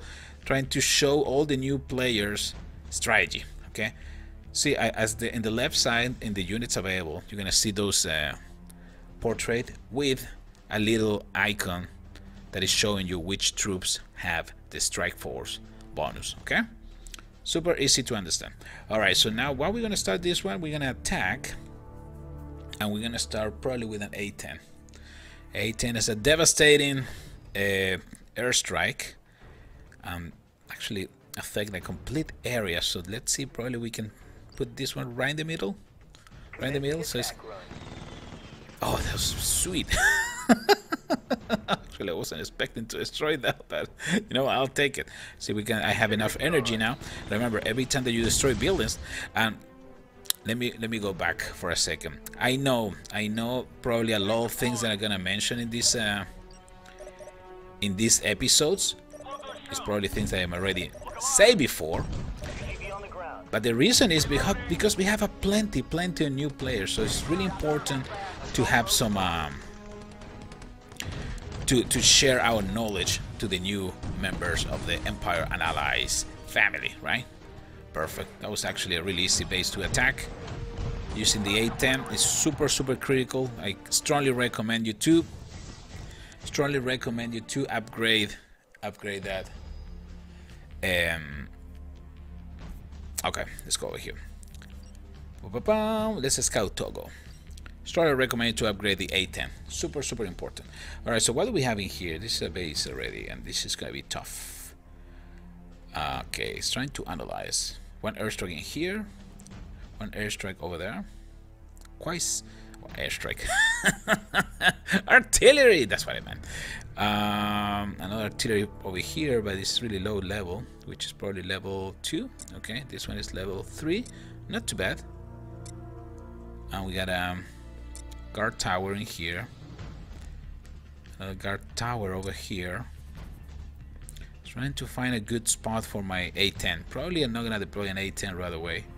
Probably we can wait for a few seconds. Oh, okay. We can probably start attacking from this area. Alright, that's what we're gonna do. Let's go. Let's go and see. Alright, the troops are moving, so they're patrolling. So maybe I can use my A10 to deploy this unit. Actually gonna deploy the A10 right there. Hopefully I will be able to destroy those drums. Yep. Almost done. Okay, so now what we're gonna do is deploy some infantry, because infantry is really good against super good against those drones. Put some tanks, some artillery in the back. There you go. Those tomahawks. Extremely powerful unit. Okay, here comes the drums. So we gotta be ultra careful. We're gonna deploy some more infantry units in here. Hopefully we'll be able to bring down those drones in a few seconds. Perfect. Got some medics in there. They're doing an awesome job. I mean, my tanks are rolling in this base at this point. They are rolling. Okay, we're gonna deploy an A10 in there just to bring down the artillery. Wow, perfect strike. Wow, that was crazy. That was just crazy. You're gonna probably hellfire to attack that tank over there. Perfect. First kid. Probably we can get all the troops together, use a flare. And now we can probably deploy an A10 over here to bring down the last turret. See ya! That was pretty fun. Nice, Victor Sour. That was a good attack. Like I say, in all my attacks, I'm gonna try to share some of the strategies that I've been learning during the beta. Ooh, General Super Uba, the Lion. Your victories will not end what I have built. This land belonged to me and no other. My friend, I don't know. I don't think so. You know what we're gonna do? We're gonna come back. Let's go back to the base and get our troops back, because I think we lost a couple of. There you go. Ranger squad. Now we're gonna just get some troops. It's gonna take a couple seconds. Perfect. Super important. If you start playing Empire and Allies, look for an alliance as soon as possible. Okay, super important, because then you're gonna start using the bonus of the strike force. Okay, and the strike force is so important because you can get bonuses on defense, offense, and also you can start helping your teammate. Let's go over here real quick. Over there, so you can donate and help your teammates so they can finish their building faster. That is so cool. Okay, we can donate also resources, but for now I'm not gonna do that part. I'm gonna do it in a few more minutes once that I have more resources. Okay, all right, I think we're ready. Yes, that's another thing that I love about this game, that you can get your troops back so fast. All right, here we go. Let's keep moving in this. Level 23. I Ramon 072. All right, let's take a look. special episode, worldwide release of Empires and Allies. I have a special episode coming in the future. I cannot say anything about it, but stay tuned. Stay tuned to my channel because a lot of interesting things are going to happen. Okay, I have an idea that probably I'm going to deploy the A-10 in here. See, between the artillery, the guard tower, and the dome. Sorry. So we will deploy the A-10 right in the middle. Chances are that we can get some decent command points to use. Oh, actually, this base. One of the problems that this base has. Oh, do you know what? Hold on. Before doing that, let me deploy the A-10 because the A-10 hopefully will be able to also do some damage to those drums. Wasn't good enough. Okay, you know what? Using the fire with the Hellfire, artillery down. Perfect. More command points needed. Destroy more buildings. Yes, we need more command points now. But the good thing about this is, actually, a bad thing about this base is that you can actually deploy inside the base. See those green marks? That show you that you can actually deploy inside the base. Ooh, okay, that's really difficult and scary. That is exactly remember the Thel? Oh, it's right there. Perfect. My tanks were able to bring it down. Awesome. Now we need to bring down the other one before most of my vehicles are gonna get oh, we are in trouble. We are in trouble. Definitely in trouble. Okay, guys, we need to get together. Flare inbound. Perfect. There you go. Now that we're together, we can start attacking one more time. Super careful. What we're gonna do, we're gonna probably get close to the artillery. Let's go and bring down the artillery. And also we're gonna deploy our first aid kit. The artillery should be able to go down in a few seconds. Perfect. We're doing just fine. We can probably target the guard tower over here just to make sure that we are not losing more troops. So far we're doing just fine, right? And now we should be able to destroy the headquarters. Perfect. A-10 for the picture. Booyah! Nice. Tanks are rolling. We can use an EMP. They're definitely going to use the EMP here. Look at that. With the EMP, we're going to completely disable all these buildings. Super important. Let's target now the artillery because otherwise we are going to be in trouble one more time. We have enough point to use one more time the EMP, and I recommend you to do it. Oh, more drones are coming. Not good. Definitely not good. I need more soldiers. You know what? Probably it's time to run away. Probably. You know what? Probably it's time to run away. Probably. Oh, probably not. Oh, you know what? Let's get out of here. Let's get out of here. Objective complete. Victory is ours, but whoa, those fields are really deadly on defense. Wow, we just learned a new lesson. It's completely worth it to upgrade it because those tanks are going down like nothing. Wow, that was awesome. That was a really good fight. Good fight. We got some loot, of course. We learned a valuable lesson. Those field domes are terrible. They're super powerful. Wow. I'm definitely gonna need to change all of them. Okay, I got this one with a field. This one is a field. This is a sentry gun. Okay, we're just gonna keep it that way for now. We're gonna keep it that way for now. We're gonna do this one over here. Here, we're gonna try to get this sentry gun a little bit closer. Can probably destroy this tree, get some gold. That's one of the ways that you have to get some gold. Perfect. Let me see, as soon as we finish, we can move the supply drop and get a little bit more spacing here. Oh, yes, we got 2 gold. Perfect. Okay, perfect. Remember, don't place your defenses too close, okay? Don't put your defenses too close one to the other because one A-10 and you can say goodnight to your defense. I'm sure by now you are ready, guys. You guys know already, right? Okay, so we need to be ultra careful. Actually, I'm gonna need to reorganize my base. That's something that is one of my future projects. Guys, I hope you guys are enjoying this special episode. The finally, the release worldwide of Empires and Allies is here. I hope you guys are enjoying this game, and don't forget to like, subscribe, share my videos, and watch my videos. Probably you're gonna learn something about Empires and Allies. This is the Game Hunter signing off. I'll see you in the next one. Take care, soldiers.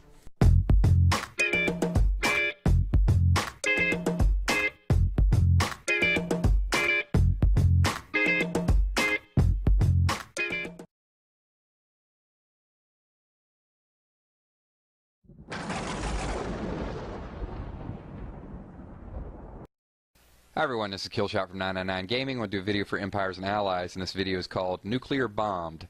And unfortunately, I am the person who was nuclear bombed, and that means that I'm a headquarters level 14, and someone headquarters level 20 attacked me. And the reason I'm doing this video, hopefully the team at ENA watches this, because I've heard several complaints, and I want to tell you a little bit of my personal experience.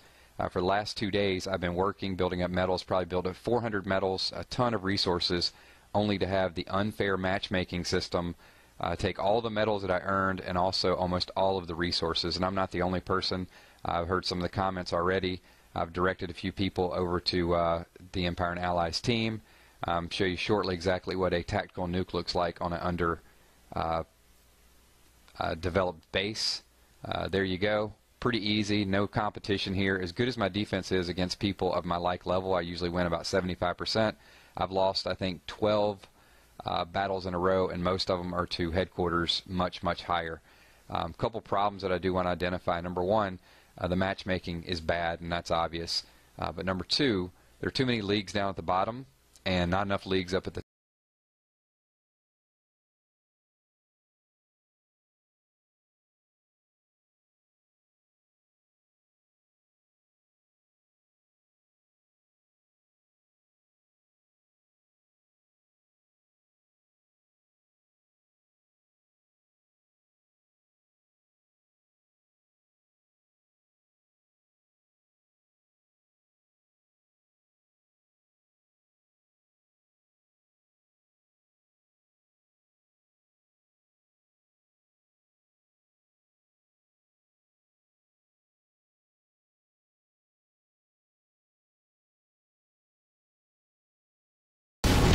might be damaged.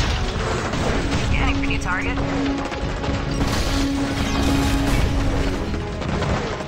Yeah! Commencing attack run. See ya! Staying on it. Clear the way.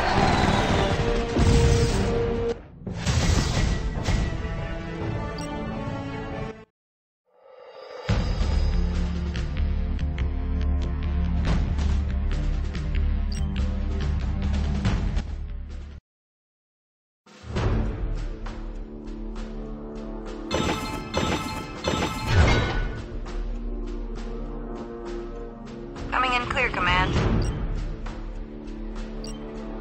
UAV standing by.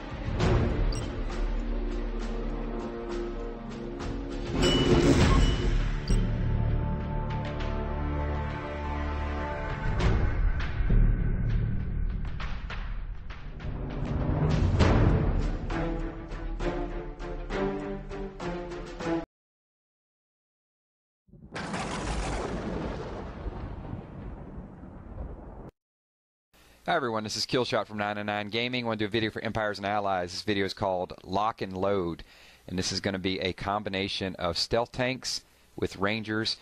Sean has been pushing me to give this combo a shot, and I'm going to tell you I was very, very impressed with it. The Lock and Load is the stealth tanks are going to lock them down, and the Rangers are just going to unload on this target. So there you can see a picture, maxed out stealth tanks for my headquarter level. It's or for my research level, which is level 11 tanks, and the Rangers are maxed out at this level at level 15.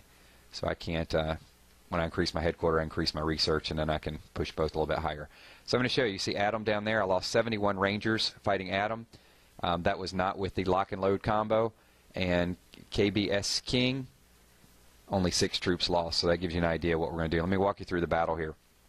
Very interesting base. I probably could have put this dude in crazy bases, but I didn't. I made one huge mistake. Well, I wouldn't say it's a mistake. It's kind of a gamble, but I'll show it to you in a second. So I'm going to go A10. I love A10 over these supply drops because just instant command points. And then I'm thinking here, like, there's a big space right beside the headquarter. I thought I saw a stealth tank in there, so maybe this is his trap. So I'm going to A10 it, right?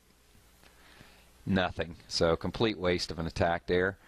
But, you know, sometimes you win, sometimes you lose. All right, but with that being said, I got 3 command points, so I'm going up in the top left corner. And this is why I thought it was a weird layout for his base, because this is an easy entry point here. But as soon as I drop, of course, I find the trap. So there's some of the stealth tanks. And you have to watch my stealth tanks, though, and this is why it's such a powerful combo. These guys, they just disappear. It's like Jaws. And they're just under the surface, and watch him pop up by the disco ball. Pops up, locks down the disco ball. So it's doing nothing to stop my fire. And then I pop another EMP down by his metal rain. So my stealth tank has the disco ball locked down until the reinforcements get there. My EMP locks down the metal rain. Now my tank comes over and locks down the metal rain, and look along this wall. You can see it just kind of goes under the surface and it pops up, locks down a tower. What a awesome, awesome combo. They disappear again, pop up, and now we're going to lock down a Thiel. Thiel is completely pointless. So 3 of these stealth tanks, really huge with my Rangers. It's probably equivalent to an extra 3 or 4 EMP bursts that I have in there. And you can see at this point I am over 90%, one more to drop. Now he did have more stealth tanks down at the bottom, but kind of pointless because I'm on the last of the defense. And you can see overall I lost 5 troops. Pretty decent loot, but since I didn't lose anything, no big deal. He was a little lower level, but he was a decent headquarter and decent defense. So thanks everyone for watching. Subscribe below. Special thanks to Sean for suggesting that. I'll use it more often. Leave your comments what you guys would like to see. Look out for NBA 2K16 coming Friday as well too. All right, peace.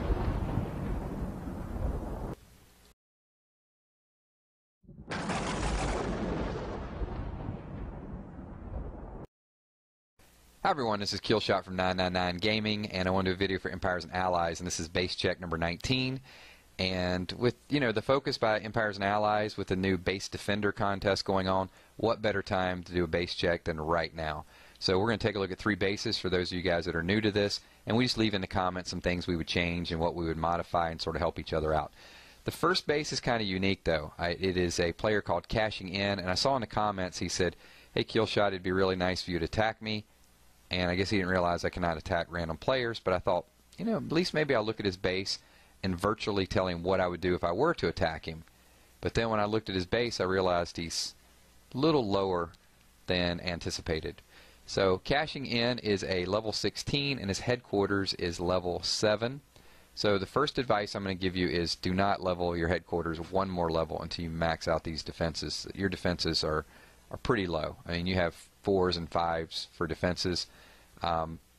You definitely need to get out and raid and work with that. Your walls are a little bit random. If I were to attack you, I would probably start with the northeast corner here and drop 1 ranger over there and just let that 1 ranger go all the way through your entire base. So the only thing I can tell you with this base is just play the game a little bit more, level up, and maybe one day your wish will come true. You'll get up to level 15, 16, 17, and then I will get the opportunity to attack you. So, but for now, have fun playing a game and level up a little bit. But don't level your headquarters and try to push your troops until you get a strong base. Because no matter what you do to this base, if somebody level 7, 8, 9 attacks you, you're not going to win. We can give you all the advice in the world. So moving on, the next person I want us to take a look at their base is Vince Narciso.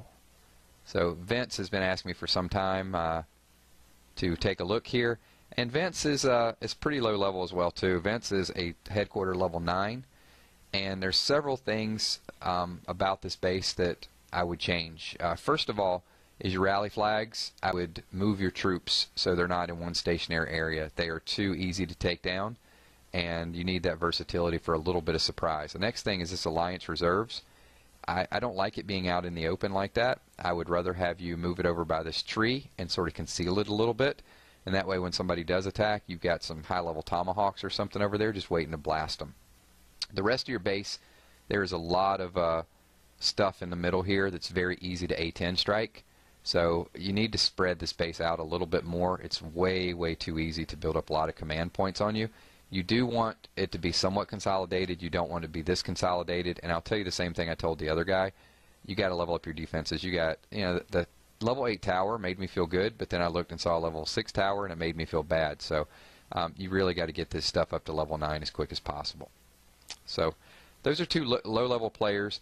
Next player that we're going to take a look at is going to be Andy, and Andy was a little bit of a breath of fresh air because he is a headquarter level 16.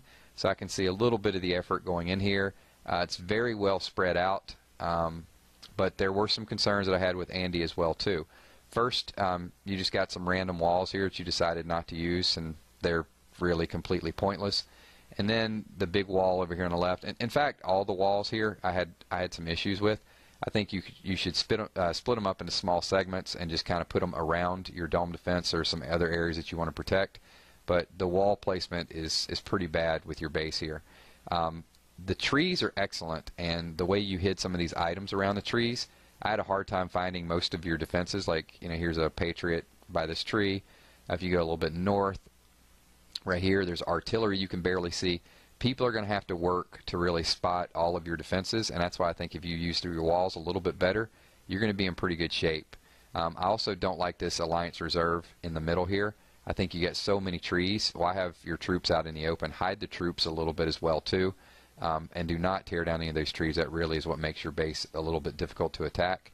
But if you used your walls a little bit better, it would be extremely difficult. And you got some nice high-level stuff here. You know, a couple of them, level 15. The 12s concern me a little bit. You should, you shouldn't have anything under 14 at this level if you really want to compete and defend. But I think if you make a couple of those changes, level up, you're going to be in pretty good shape. So thanks everyone for watching. This is base check number 19. Leave in the comments if you'd like to get a base check, because I got them on so many different videos. So if you could leave them on the base check videos, that would help me out quite a bit.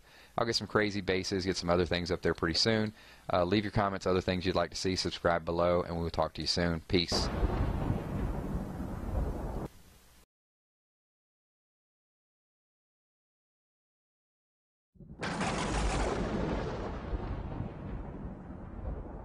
Hi everyone, this is Killshot from 999 Gaming. I want to do a video for Empires and Allies, and the first league was winding down here, so I want to give you guys an update. You can see with 58 minutes to go in the league, it was not looking real good for yours truly. 3,459 medals, and just needed another 100 medals to get into third place. And you can see Renjo had been pushing up there a little bit higher.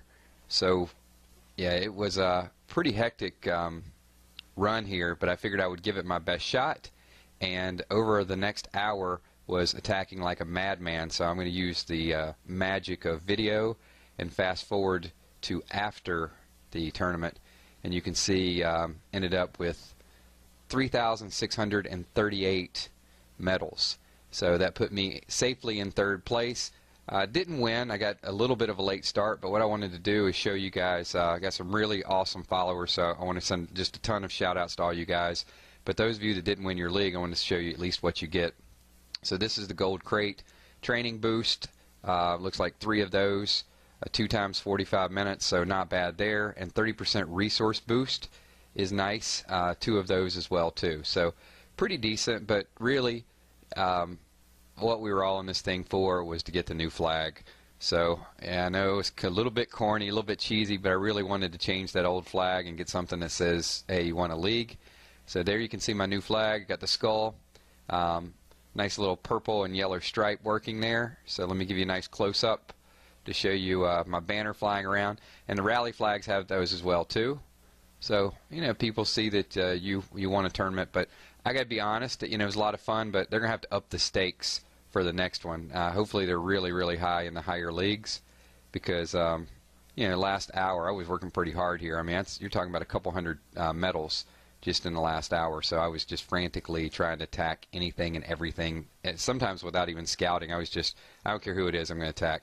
Hey, thanks everyone for watching. I just got a ton of shout outs. I can't hit them all in this video, but I'll get it in the next one. Thanks for watching. Subscribe below, and we'll do a Ranger attack next. Peace.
What is going on, guys? As you guys know, I am True Triz, bringing you guys some more Empires and Allies.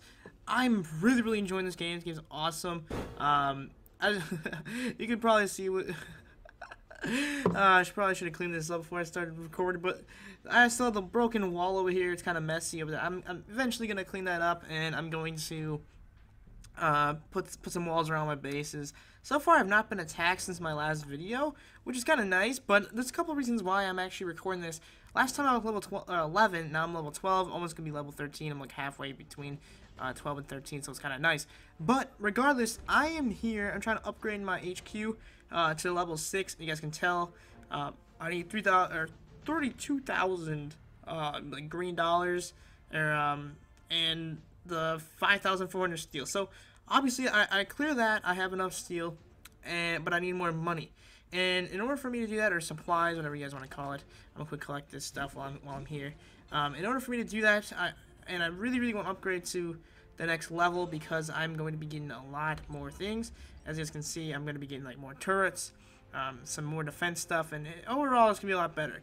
So it's really important that I get to level 6 HQ.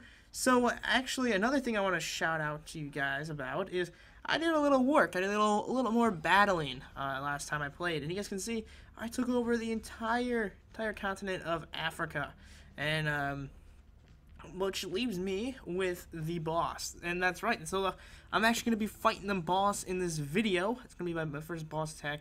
I started conquering the Middle East already, so it's kind of cool. I still have to get to work on that. It looks kind of tough. I'm going to wait for my HQ to be level 6 before I actually, and I can upgrade my troops before I actually invade. They go full blood into this region over here. And I'm going to try going into either Europe or like Russia, Asia area. And then eventually I'm going to have to go to South. I mean, I still have a ton of work to do with this game. And I still want to be battling online against other people. And it reminds me too, before I get into that battle quick, I actually figured out that I'm actually... my clan's up and going, my alliance, and I actually have two people in my, or one person I should say, two people in the clan, but an extra person besides me. I don't really count myself.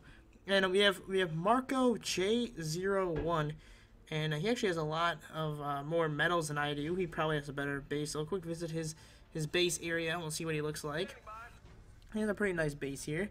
I like his strategy going. He has a nice supply drop stuff.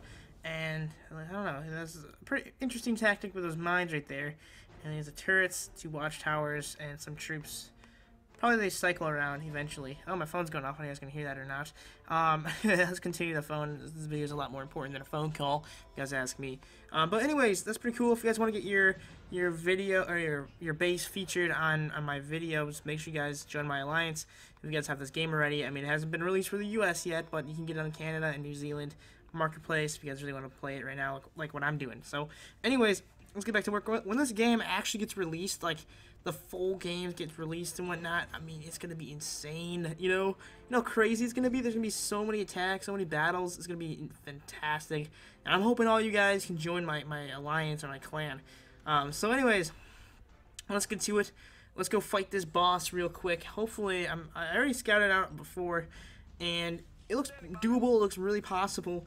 And I think the main reason why I'm really excited about this is because as I'm going over and looking at his base, he does not have any tanks. You know, his main threat to me right now is actually these little foot soldiers here. You know, obviously the watchtowers are gonna suck taken down. It's gonna take quite some heat. So what I'm gonna try doing is I'm gonna try dropping some bombs on the more upgraded watchtowers, as well as these foot soldiers here, because I'm really afraid of the foot soldiers actually blowing up my tanks. So right now I just have 4 tanks going at it, so I can probably, I'm gonna try going one by one. I'll try taking out this area first, and then once I take out this area, I'm going to be moving up north, up here, taking these guys out, and then taking those foot soldiers up there, and then kind of bleeding them out from the back. You know, if I would go out another route, if I would start down here and pull up and take a right, it'd be kind of a pain in the butt to get all these. I mean, they look pretty tough, these watchtowers, because there's 2 of the main ones right there, whatever. So I don't know. Let's get to it though. Let's go attack. Enough of my little shenanigan scouting out missions, my recon stuff. So I'm fighting the actual general, the boss fight. This is really exciting actually. I'm gonna see if there's a look at these guys. They're gonna cross. They're gonna cross. This is awesome. This is some golden stuff right here. Take them out both at the same time. Yes, we did it. That was some awesome timing. Here we go. We take out these guys too, and we'll get a watchtower in there too. This is perfect. I'm timing it out perfect right now. So I took out all the foot soldiers. I don't have to worry about the foot soldiers right now. Now what I can actually do is I can start dropping the tanks here, and they're gonna be fighting these guys right away. They're gonna fight the Turk guys. I mean, easily they can take these Turk guy out like, pretty quickly if you guys ask me. So this is gonna be a pretty easy fight right there. So hopefully they move south or north, I should say. This tank's kind of worrying me over there. I don't want to use a tactical insertion yet, but he's gonna attack by the watchtower here. So let's go quick. Let's quick drop a bomb on the watchtower. This guy right here. There we go. Nice, took him out. And it looks like he's gonna be going after another one. And there's another set of troops here, which kind of frightens me as well. I don't have to worry about them right now, but I kind of want all my troops to gather together. They're kind of doing their own thing. Fighting the watchtowers and whatnot. So, and there's still some troops out here. So after this, I want to get them all together. So let's drop attack and insertion all the way up here, and I'm gonna move them all the way together. So I want them all together so I can actually drop my health thing. I might have to drop it already on these guys. Hopefully they can just take out this watchtower really quickly. If not, I can help them out with a bomb. I'll quick do that. So now they blew it up. I still need a health guy for this tank. This guy is pretty weak out here. And it's kind of scaring me too because I don't know what he's doing. I don't know why he's going alone. He's going alone. Don't go alone. Please don't go alone. Alright, easily take these guys out here. We can get a health on him if we really need to. But I kind of don't want to waste my health on the one guy. I kind of want to get another bomb to drop on these foot soldiers over here. Or, oh, see, they're coming after him. They're coming after him. They're coming after him. I'm going to have to use my health. I'm going to have to use my health on this guy. Alright, there we go. Fair enough, fair enough. Alright, this tank is kind of on his own now. Now he finally comes over when I finally use my health regeneration, so, whatever. Good for you, man. Good for you. Except this kind of freaks me out, too, because they're shooting down the HQ. Here goes an extra tank. Gosh, help him out with this HQ. It kind of freaks me. Oh, my God. Dude, this is the worst tank right here. The weak tank right there is so frustrating to play against. Hopefully I can get some bombs when he takes this guy out. Well, not really. But we should be able to take down this HQ, which will finally get the boss guy. And after this, I'm going to quick spawn a medkit. Quick. No, I didn't have enough for a medkit. This is not good. This is not good at all. Please. No! No, the tank got blown up. Of course. Whatever. It is what it is, you know? Except they're already targeted by these other rocket guys. This is not... Alright, that was pretty easy picks right there. Alright, and then, is that the last guy? Oh, there's some more. We really need a medkit for that guy, you know? I really want to go 3 tanks strong. There we go. Nice. Perfect. Right in time for another watchtower. I could have probably used another bomb on the watchtower. But personally, it's going to be easy pick-off. They're going to be picking off these guys really quickly. I don't have to worry about them too much. And then they're going to go, hopefully, after this watchtower next. Like here, and it should be pretty easy pick right there. So that's pretty good. I'm almost done now, which is pretty awesome. Let's go. Oh, I'm really zoomed up close on these tanks right here. So I think we just have another watchtower to go, and I think we're almost done then, if I'm correct. I think we deleted everything. I like deleting it. Deleting or destroying, whatever you guys want to choose. But anyways, we just took out the boss there, the Lion's Den. Congratulations, you've disgraced me in front of my people. I will not forget this. You will forget this because you're dead. You're dead meat, and you're not gonna ever come back to Africa. Don't mess with my African friends over here.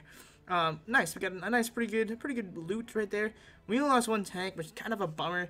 I wanted to go like completely. I just wanted to shut them out, but now we control the entire continent of Africa. We don't have to worry about any of these bad people coming and attacking, which is pretty sweet. So, anyways, I didn't get 3 stars in every single like country, but it's all right. I'm not too worried about that, to be honest. I don't know, as long as I got the main continent down. And now it's time for me to move into the Middle East. So I think I'll leave that for later.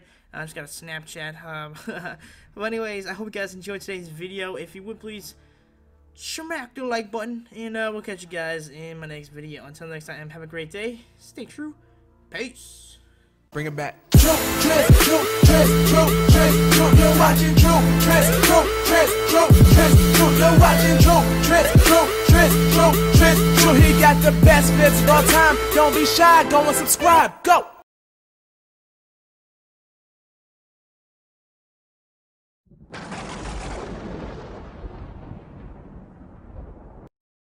Hi everyone, this is Killshot from 999 Gaming. I want to do a video for Empires and Allies, and I got so much to talk about in this war. This is our second war.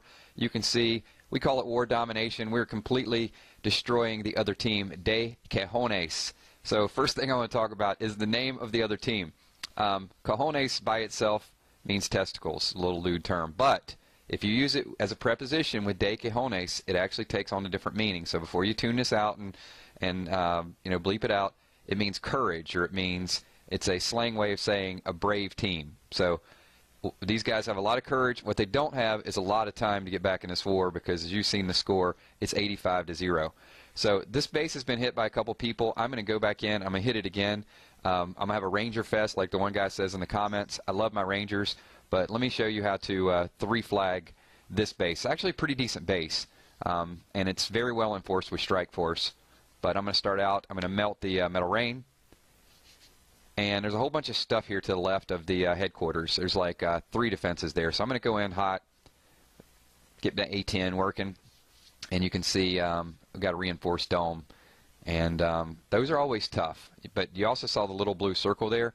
So the blue shield that popped up, the EMP, means there's some stealth tanks in that area as well too.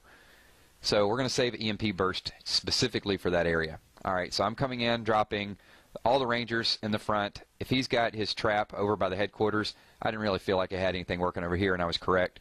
I'm going to throw the Tomahawks in behind there. I got the stealth tank working. Just went into beast mode. Now here's the key. See this funnel? I just went alpha and got everything into this area, so they're not spread out all over the place. And the reason for this is I don't want 10 troops up top, 10 troops at the bottom. I want everything to happen right here by the headquarters. That way I can pop one heal, which you just saw.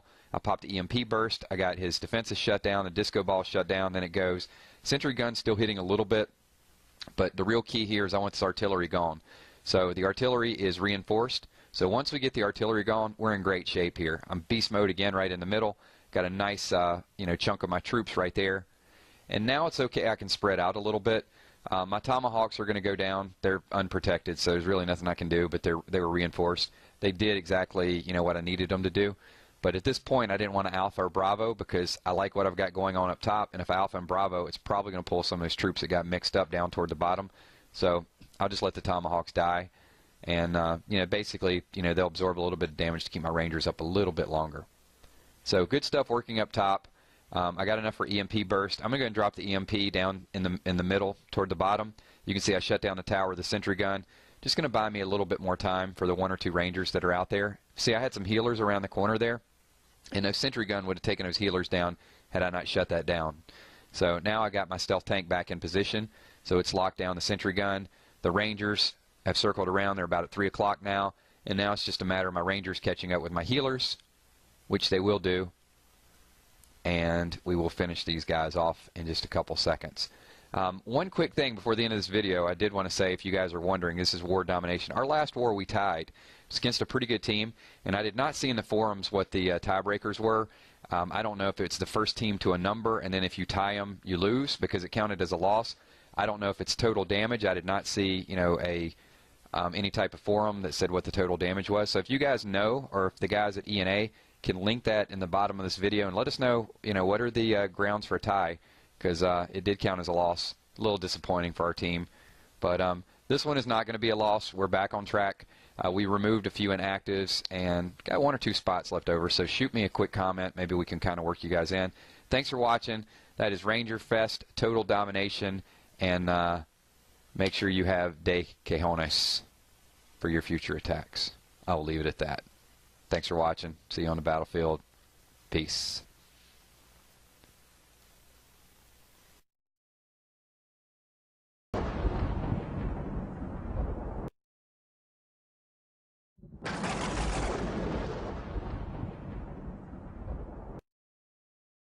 Hi everyone, this is Killshot from 999 Gaming. I want to do a video for Empires and Allies, and at long last, tomorrow we'll start Alliance Wars. So I don't have a lot of flashy graphics or anything for this video. I will update more later on as we do get into the war, and I can do some screenshots and actual gameplay.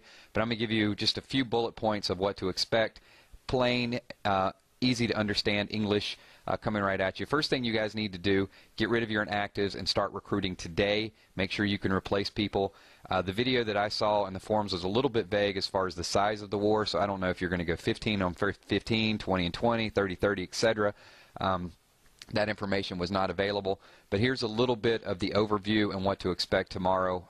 Let's hope that we get it for iPad as well. It did say we'll update in the Play Store, but the last push was Android, and we were a little behind and couldn't see everything for iPad, so let's hope everything rolls out at the same time. That would be great.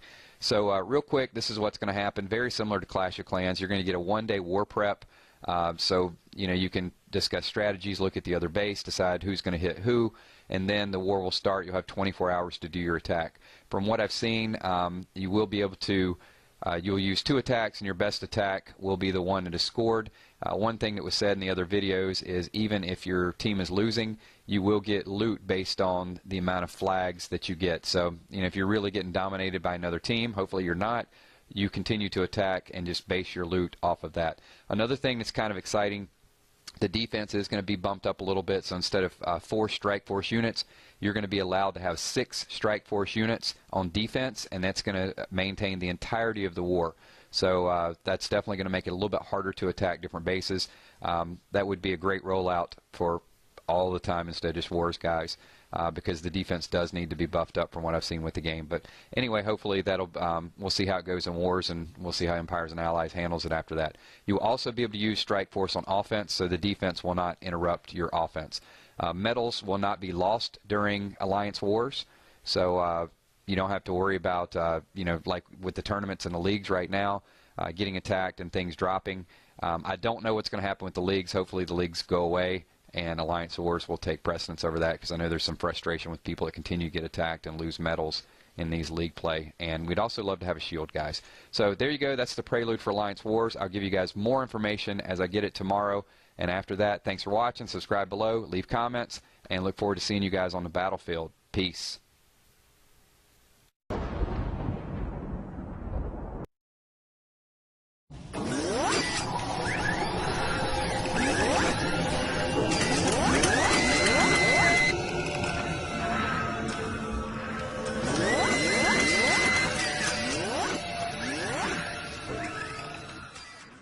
Alright, Empires and Allies fans, today we're going to discuss the level 4 HQ and its defense options. Now, with the level 4 HQ, you get an extra dome sentry, 4 landmines, and 10 extra walls. So not a lot more to work with, but you do get some viable defense options now. The biggest thing here going to be the dome sentries. These are the toughest of your defenses, so you shouldn't sit them together so that they get airstriked each. Now, you're going to want to put targets out there, like your fuel stockpile and your supply stockpile, targets so that the enemy will come after them and come in range of these defenses. Also, you want to just put your rally flags on opposite ends of your base and set them to patrol so that they run back and forth and make it harder for the enemy to decide where to deploy. Also, you get your research station, which make sure if you want to, you can research the base defenses. You can research the commandos up if you want, which is a good idea. Make them stronger. That makes them tougher to kill, and it makes them kill your enemies faster too. So besides that, make sure to upgrade your guard towers and your sentry guns to around level 4. I do believe that this will be important, as enemies with tanks and harder to kill units covering their other good units is going to become more relevant as you get to level 5 with your HQ. So make sure you do that. But pretty much that's it. Level 5 HQ, which will be actually a good discussion here, we're going to get 10 more walls, another guard tower, another rally flag, which in addition to the rally flag troop you actually get to recruit is going to be the Spider Drone. Spider Drones are strong against vehicles. They deal bonus damage. They hurt vehicles really bad. And so you're going to want to be using these, not as the bulk of your base defense, but if you use them smart enough, you'll definitely be able to hold off a lot of good attacks. Because these things are a pain in the butt against tanks. So, just make sure to keep that in mind. And in addition to the rally flag, we will get the artillery. Artillery will be important. We will discuss good artillery placement in our next video. So that is it. Thank you for watching. Thanks for checking out my defense tips video here. And make sure to like and subscribe. If I missed anything in the comments, let me know below. Otherwise, make sure to subscribe, and I will see you guys in the next video.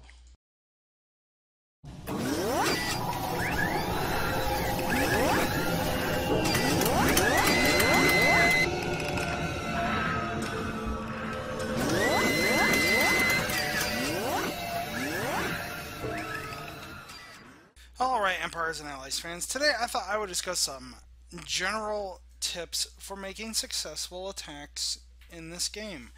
Now, with the recent patch being that they nerfed Rangers to the point that you cannot just swarm with them anymore, meaning they have less hit points, they do less damage to domes, you know, stuff like that.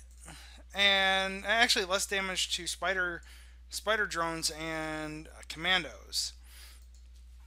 Now, being this the case, you know, this actually, I believe this nerf was justified in being the fact that almost everybody was just swarming with commandos, not using tanks, not using anything else, you know, which was actually an unhealthy tactic for the community. Because eventually, you know, you begin to resent the game when there's only one viable method of attack.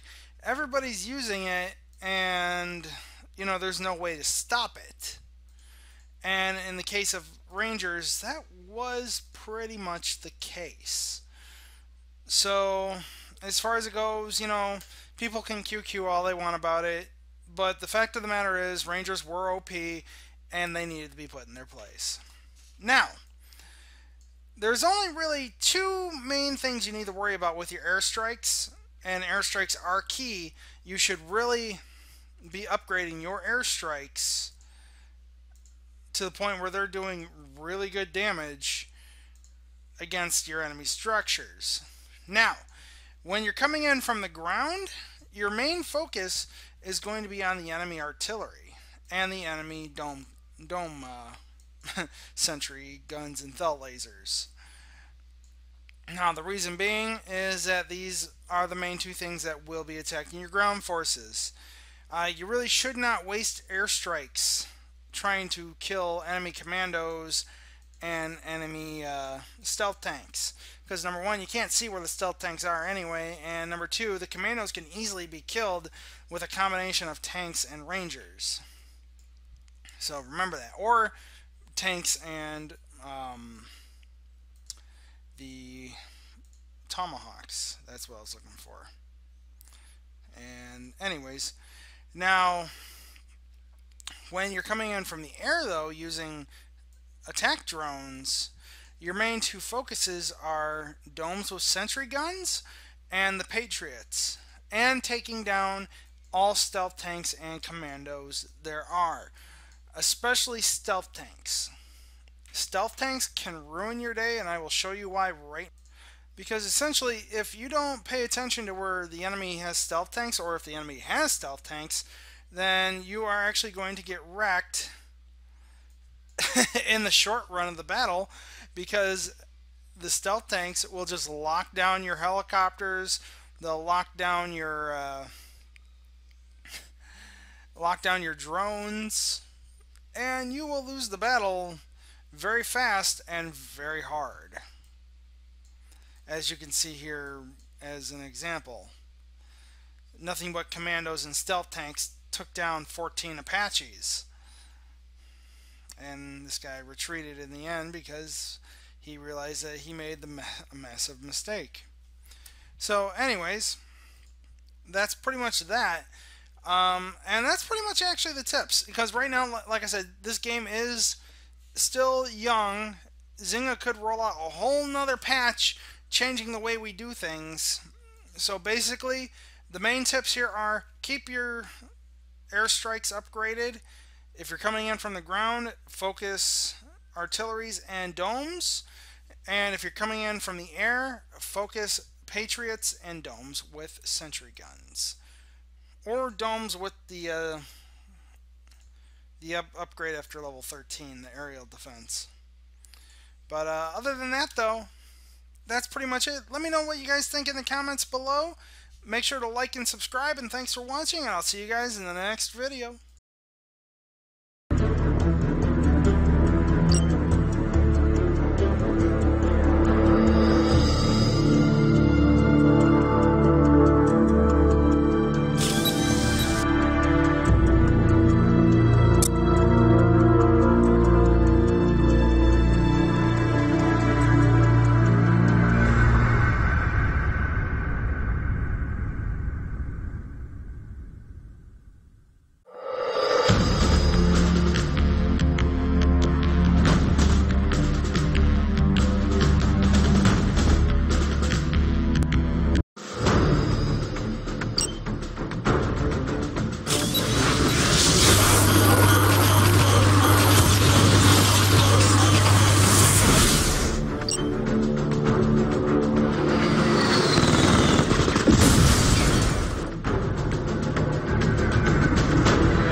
Hi everyone, this is Killshot from 999 Gaming. I want to do a video for Empires and Allies. This video is called Shocking War Attack.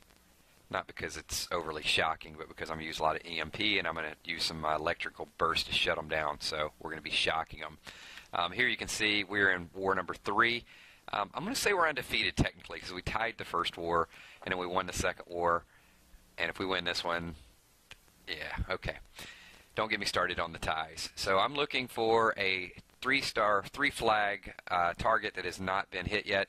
So somebody that's a little bit higher in their level. So Socrates looks to be the person I'm going to go after. He is level 46, got a metal rain down there, so it's a reasonable target. It's not too low.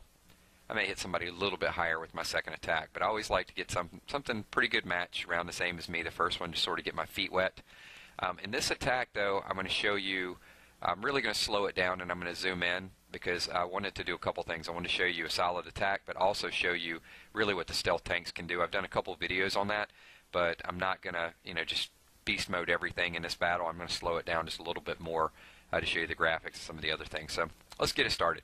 We're going to start out, we're going to melt this metal rain. No issues there. If I got a little bit left over, and actually you can see I'm hitting the supply house there as well. So I can take 2 out for 1. Took out a couple of their commandos as well too. Come in with an A10, take some commandos out, get a little bit more damage on that artillery. And then let's just go ahead and finish the artillery off with a Hellfire. Alright, so I got a nice straight path directly to his headquarters.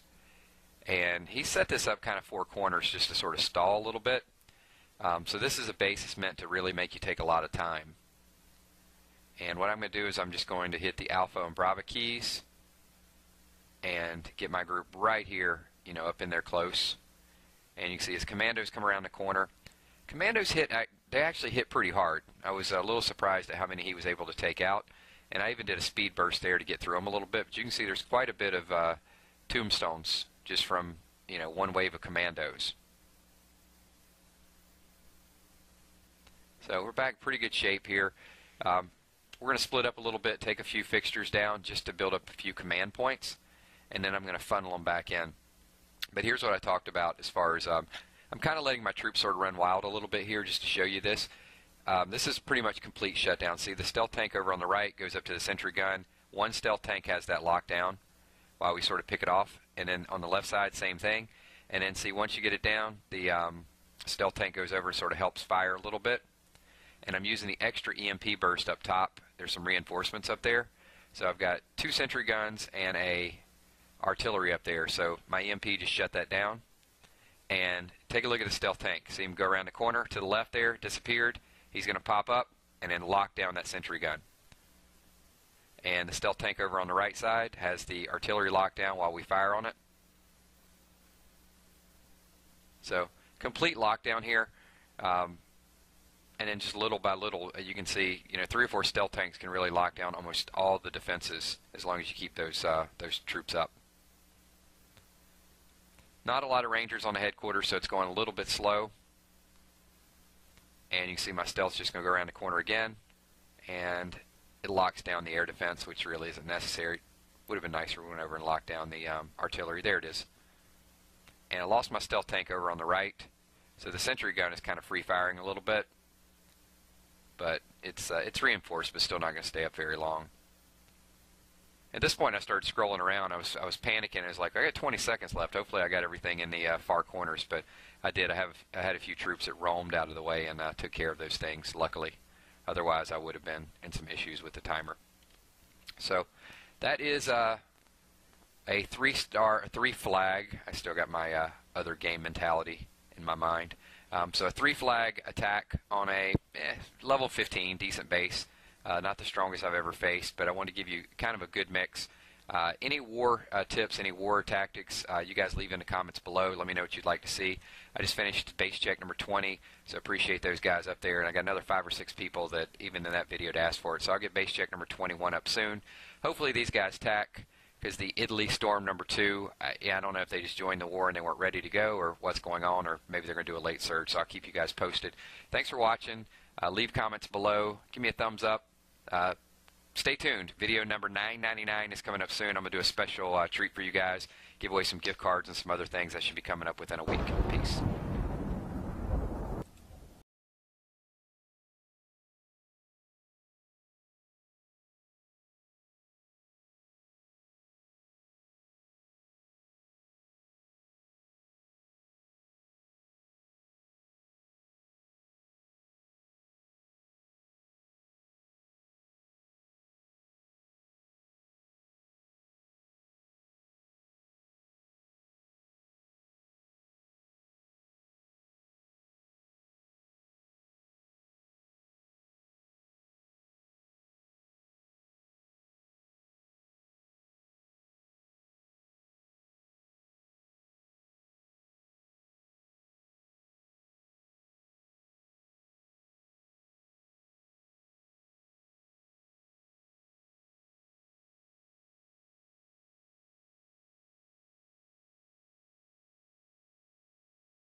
Hello gamers, and welcome back to Empires and Allies. I thought I'd check out the game since it's gone now on worldwide release, and also probably because I was watching it on Twitch last night where the developers were playing it, and I'm thinking, oh, you know, this looks a bit good.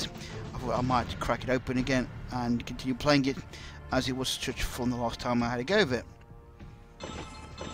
Okay, so what I'm going to do is I've had a look around, and I think I need to upgrade my base before I will try and engage in the campaign.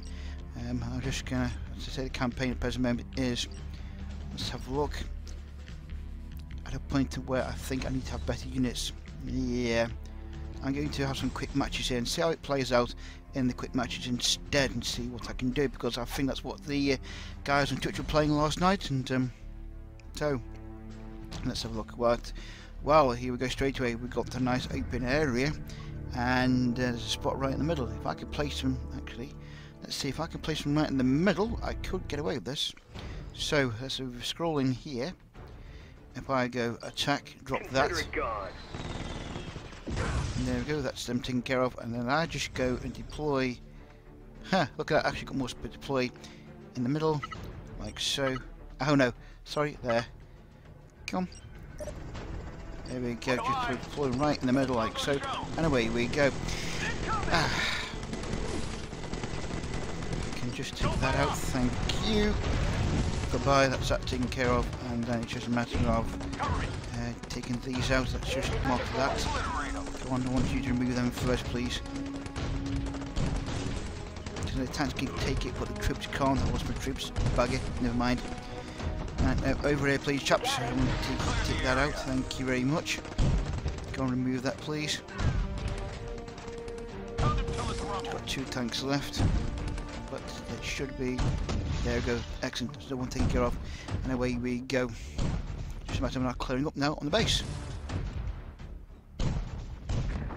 I love the sound on this. It's great. It really does remind me of the good old Command & Conquer, as I've commented before on my other video. And there we go. That's another one taken care of. Oh no, we've got some more left.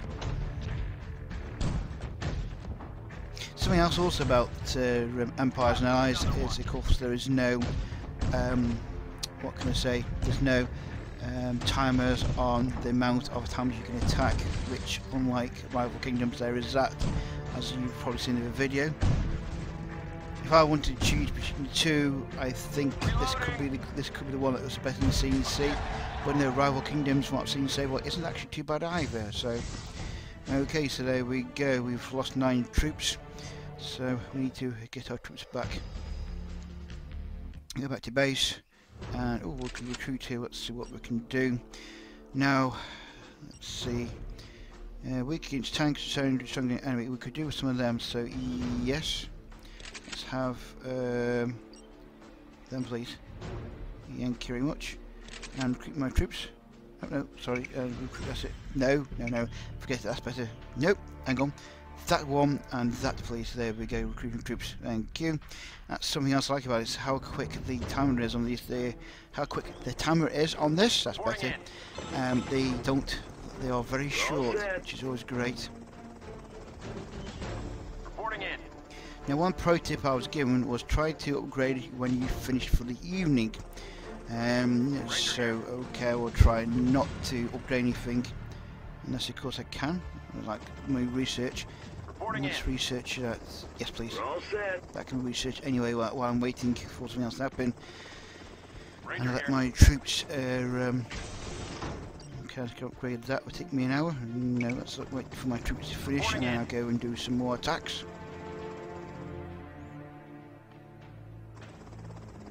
Ranger here. We're all set.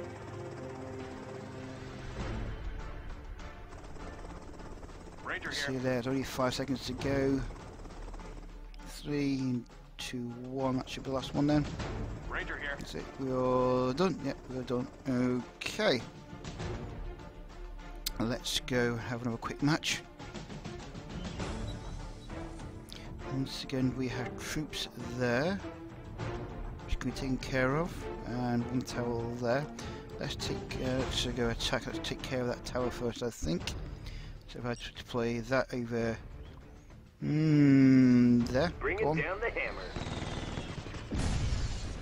Taken care of. Deploy the tanks. Targets identified.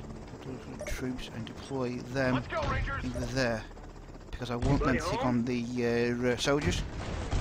Which are going to go and take on soldiers. So much for the welcome party. Down. No, them didn't really last very well against the troops. Oops, didn't go to deploy a missile in that area, and hopefully, boff. There we go. It's got rid of the troops anyway, so that's something. Okay, so onwards and outwards. Let's take care of business around here. I could do with, no, them alright, yeah, I don't need to heal them. I could need to do that 2 turrets at the back of there. But in the meantime, we can take that out and actually drop that. And drop that because that's the worst thing. There we go, it's dropped. Nearly. Let's see, yeah, come on. Heal them. So that's taken care of. Excellent. Get them healed. Yeah, they should be right. They should take that care of. And there we go. Done. That's number 1. Just what we want. Okay, we change HQ. And let's. Ready for deployment. I keep pressing the wrong boost. Let's repair our units. Thank you. Do I want to add more to that? Or do I do the tanks? I'm going to change that and change unit type to tanks. There we go. That'll be 1 minute for 1 tank to arrive. Ranger here. Get to my resources. Okay. Still need plenty more oil. I do for my troops. I could upgrade if I wanted to. That's a 30-minute upgrade. But then if I do that, I will lose that particular group of soldiers. If I lose any, so no, I don't want to. No, I don't rush from troops. Thank you very much. I'll leave that as it is. So I'm going to leave that alone and try and upgrade something else if I can. It's going to be around 30. So no, maybe not. I'll wait a little bit longer. Let's see. If I want to move through a tree, that cost me 200 gold pieces. Sorry, oil. That would be oil. So nope. I see what I can do. 10, 9. And we're just about done for the tank. Click some more oil. What about that? That cost me 2 hours. And there we go. Okay, so in we go again. Let's see what else we can do. And I'm saying this game is pretty good when it comes to the fights. I think in this, and that looks pretty hard, especially with all the I should say gravestones. Why? That's probably that because of that one there. I think I will try it in that corner. Let's attack. Let's go and have a go. And I want to take out. No, hang on. Where are the troops going to go? Because if they stand in one place. No, they're not. They're going to move. Okay, I'm going to take out. Now, if they go back, yes. But now, should. Ah, I missed it. Right, let's try again. When they go back, I will patrol back. I will drop one of these units, my Warhog, right across. Out there. Bring it down the hammer. Might catch them. Yes, I did. And okay, and deploy my tanks. Start the offensive. And troops as well, in they go. And take out the troops in the corner. Excellent, there we go, that's taken care of. And deploy the tank in there. And that's a case of moving in and mopping up, I hope. Take out that, excellent, there we go. I don't want to get them too close over it, get them over there. Get out the way, please, folks. There we go, move them over there out the way. Take that one out over there, I want them out of the way of that turret. Move them out there, and we can take that turret out. And I feel like a bit happier. Let's do, give them a healing. There goes a turret, in the case of now taking their part inside the base. What you want to do is try and get that to oil available. Speaking of which, that oil must be where? Down that moor, it must be. I want the oil more important than anything else. And if I can take out that there. Damage that, that's what I wanted. I've been hit! Hit your mark! I want the oil though, it's most important, you need the oil. How you kill my units.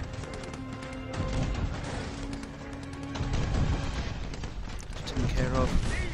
2 more units there. Now they could just mess around mopping up here. Should load that up pretty quick. There we go. Just a matter of that unit left in the corner, and we're done. And there we go. That's what I wanted. Of course, forgetting we've got that thing over there to remove as well.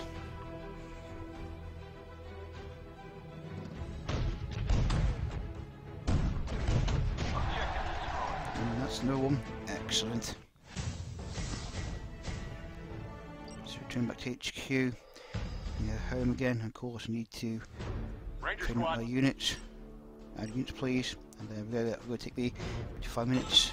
And more resources and oil.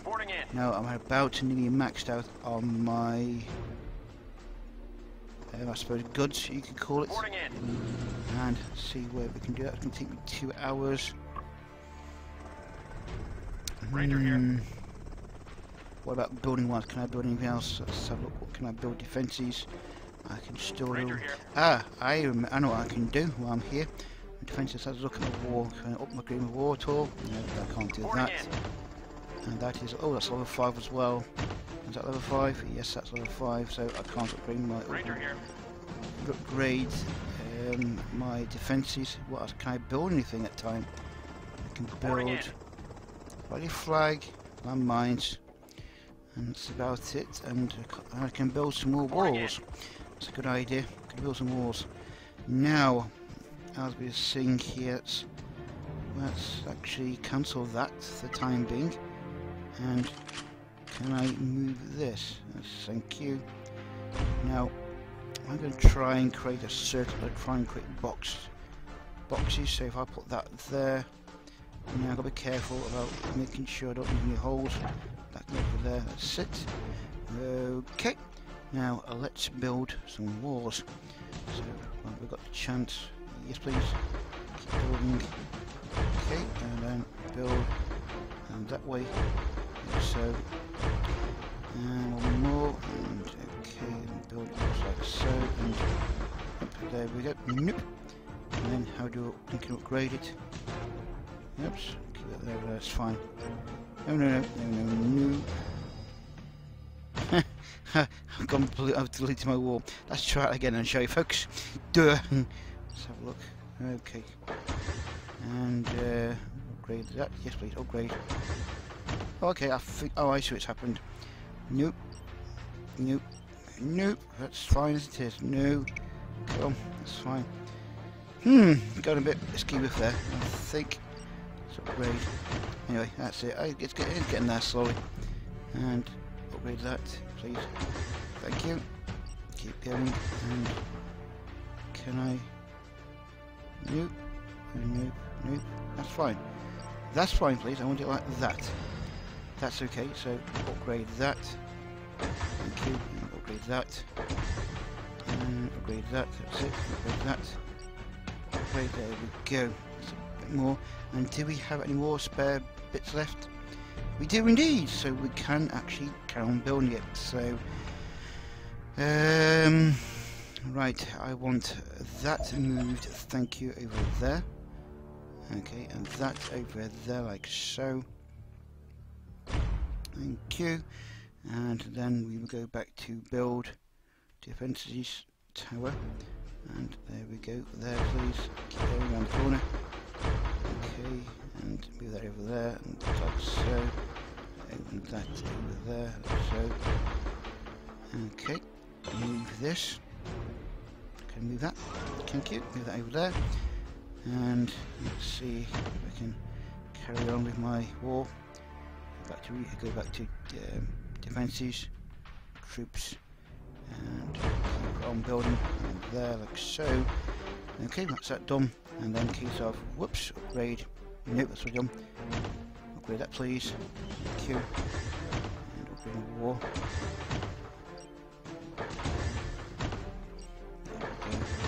At least give me water. Give my base some defence. I hope this will work. Probably not, but you know, why not? Give it a go. Or make it strong proof. And that's it there. Hang on, no, go on. got there. Nope, next one door. Next one. It's a bit awkward there trying to get that one. Up there. No, don't spend gold. The idea of playing this game is to try not to spend any gold and see how far I can get without spending any real money. Let's see if we can upgrade that. Yes, there we go. There we go, done. Okay, so now we're short on goods again, so let's go and engage in some more quick matches again, see what we can do with these. See what we can do and get some more resources. That is pretty well down open. Oh, I can have a go with that one. Definitely. Now, I'm going to take out that first. Let's take it out, excellent, and then deploy 1, deploy 2, deploy 3. And there you go. And they take you after that first. Okay, not a problem. Let's then deal with them over there first.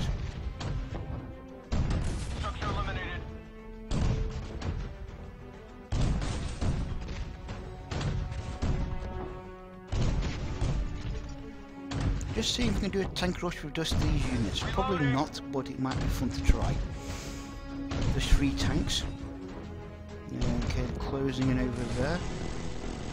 And let's actually engage. We'll take it out, folks. Thank you. Let's see how long we can last against that turret. Not doing too bad. Okay, we have to take it here. I want to deploy a health pack. I want to take that unit out. There we go, thank you. And deploy a smoke grenade, so we'll attack that instead. And that's that taken care of pretty quick, excellent. Just a matter of now taking this off.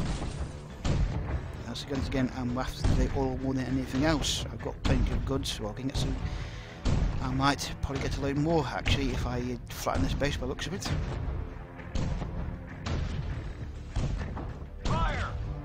And I've not used any of my troops, just for tank rush. So there we go, that's taken care of. Hey, we're not doing too bad here. I've not actually used my troops, that's a big one, that is. Tank rushes are possible in this game then, folks. And just hit that, go on, why not? Buff, there you go, it's done. So that's my first crack at that with a tank rush, and it works. Hey! Okay, so return back to base and see how we do. Okay, so back to base again. And where are we so far? Well, not too bad. See, I don't upgrade my units over there because I lose them. I lose them for the time that it takes to upgrade, so I'm going to leave that alone. This would take about 30 minutes if I want to do that. Why? Let's see now. That would take me an hour, so I think I would probably. What about these? How long would they would take an hour, and they would take another hour as well. That would take. That's level 5, so that's maxed out. That's researching something already, but so I can't do anything with that at the present moment. I don't want to rush it either. And these I can upgrade if I want to. Like I said, if I upgrade them now, I'll lose that particular pad, so I don't want to do that yet. Right, let's upgrade this then. Okay, and this. I'll give them new power, so you must upgrade it, and away we go for 30 minutes. How much is a new one?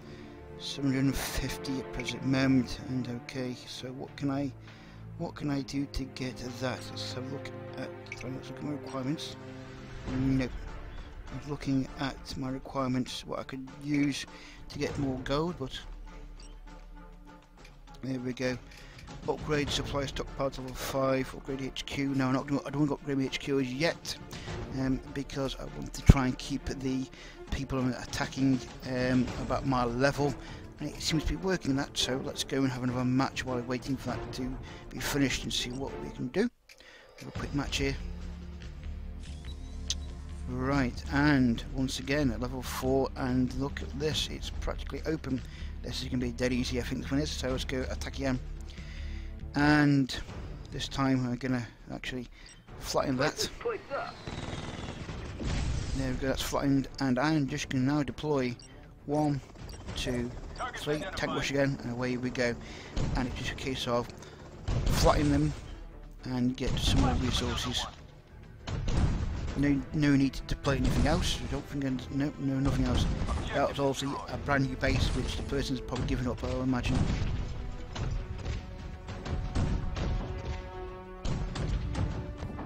Zoom in here and see, let's really zoom in close. Even closer, that's it. And this, by the way, folks, is running on an iPad 2 Air.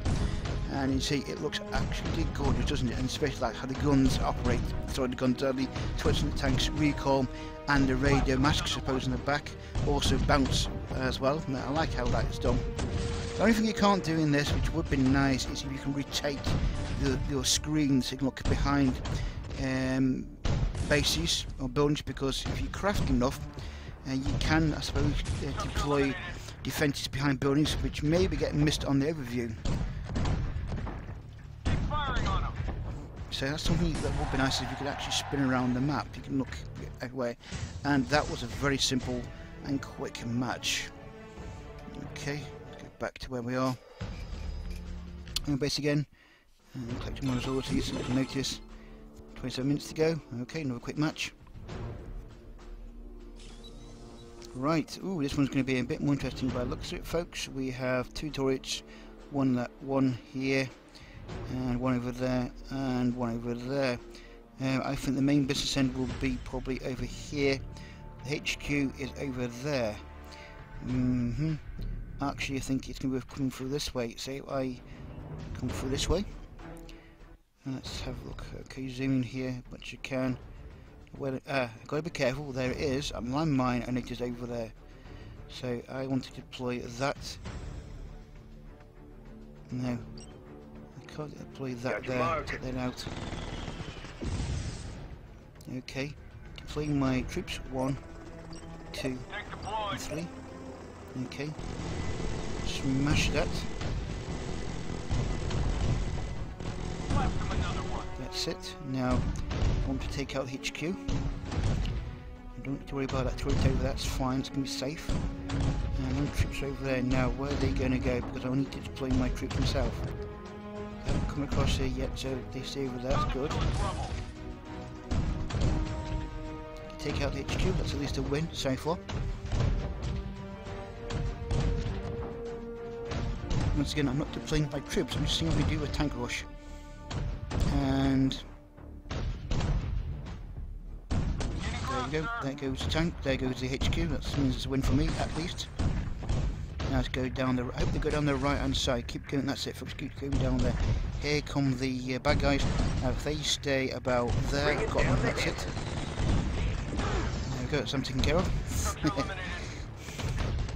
Now I don't want to, yeah, bugger, here they come, they're going to try and, oh, engaging the troops. Soldiers taken care of, excellent. That's for them removed. And I'm going to take care of the turret then while in range. Come on folks, take care of the turret. There you go, turret, machine gun turret, so ready. And then the base will be mine, I think. Yep, that's it, the base is now mine. Just keep mopping up once again. And once again, I've not actually had to use my troops in this, that's great, that is. So tank rushing, like Command and Conquer, is, as said before, possible in this, as long as you make sure you keep them well healed. Looking forward to getting the units eventually when I can unlock them. Ooh, heal my tanks over there. Oh, come over here folks, that's coming that over there, come over here. Thank you. Out the way, thank you very much. Take that out first. I might lose a tank here by the looks of it, if I'm not careful. If I can get some more, drop that on him. There we go. I can just put it over, put him over there, put him over there. There we go, taking care of, so the tank survived. Excellent. And that's a win for me. There we go. So once again, that's more. Back to home. What can we do? Can we upgrade anything? It's just nothing as yet. Besides, I can't do anything yet because I haven't got enough gold. I don't want to say I could upgrade with storage, but that's 8,400. 8,400. Yeah, I've got enough room to that as well. But the time being, let's have a look at go? Nah. I want to try and save my gold for an extra builder. So hopefully I can get that in due course. Right, what about how much will this cost me to remove? Can I remove it? I need to finish, wait for my engineer to finish. So nope, I'm not going to bother that. Do a quick match. And see how we do. Okay, this one looks a bit more complicated. Yep, there is a tier unit there. And there's also drones, and they will rip apart the tanks. So, while it looks nice, and too many, I'm going to skip that one. And let's have a look at the next one. Okay. This one doesn't look too bad. One entrance in. Well defended. But I'm going to skip that one. Now this one, once again, not too many defense. I'm going to go in. No, let's get that one as well. But here, this looks a bit better, a bit more open. Got to watch out for that landmines over there. The back end is undefended. Don't see anything there. Tower is okay, back end defended. So let's check come from the back end. Now, where are these troops going to go? That could be beneficial if they come together. Get that ready, and now. Coordinates locked. And that's taking care of the troops. That's what I wanted to happen. Excellent. So now it's a case of coming in from the back and deploy my tanks. And see how we do. They can take care of him first. That's him taken care of. Now it's a case of what we put around the back end and getting the resources needed to take down the front end of the base. Reloading. So I can save up my bits and bobs here. All taken care of. Excellent. Keep going. That's it. War. Probably only get looks like goods out of this one. Shame really, but war counts. Okay, that's taken care of. Keep going. That's another one taken care of. Now if I can. Okay, export base. That's that gone. Now let's deploy that over there and go smash. That's gone. And now I deploy that over there. Hopefully I can take that out. And just made a wall. Just made a hole. That's what I wanted anyway. At least so the tanks can shoot for the wall and take him out straight away.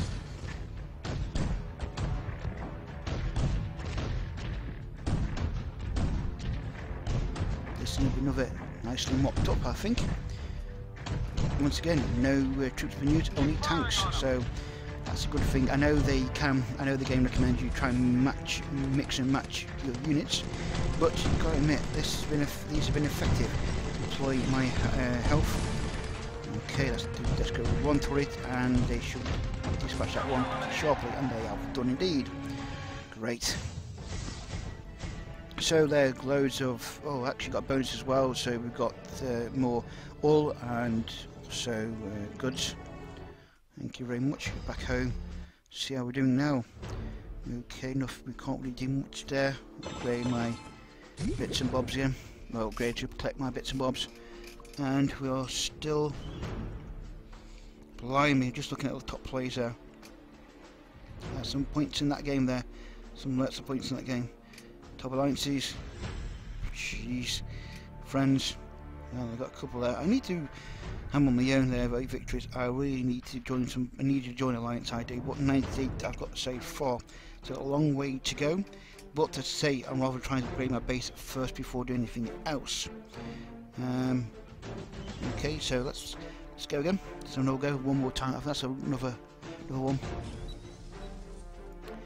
And this one is right for the picking as well, because that is that far corner. That's actually I'm going to attack and see where these troops go. They're staying there. Are they moving? Are they going to move? Nope.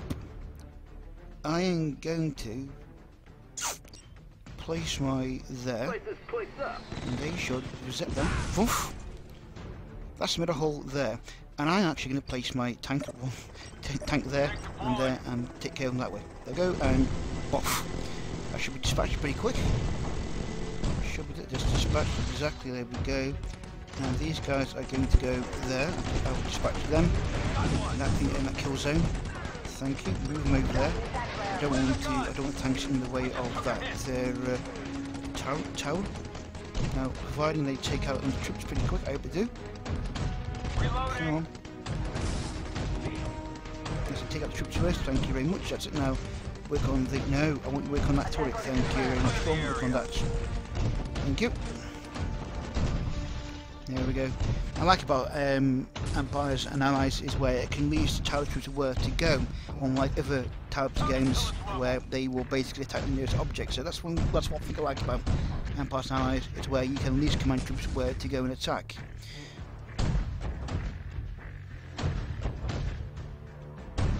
So there's a case of mopping up on the base.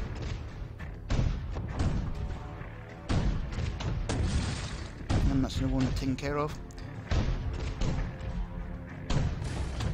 In there, let's have a look. Pleasant personal. So this game is available worldwide now, and one of the people behind the Command & Conquer series is also on the design team as well. So you can see how it's been influenced by my gentleman collection. Jeff, I can't remember his name, Jeff something, and I apologise. Gentleman in question, he did thank me for the video I did of the game early on. So thank you very much, Jeff, for that. If I got your name wrong, I do apologise, sir.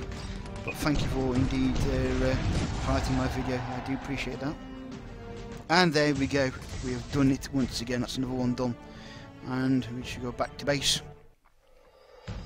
now and see how we're doing, what we've got. And there we go. And you see, this is the thing. This is what I like about Empires and Allies, is the amount of times you can go in and keep on attacking, and it doesn't cost you that much to heal your troops.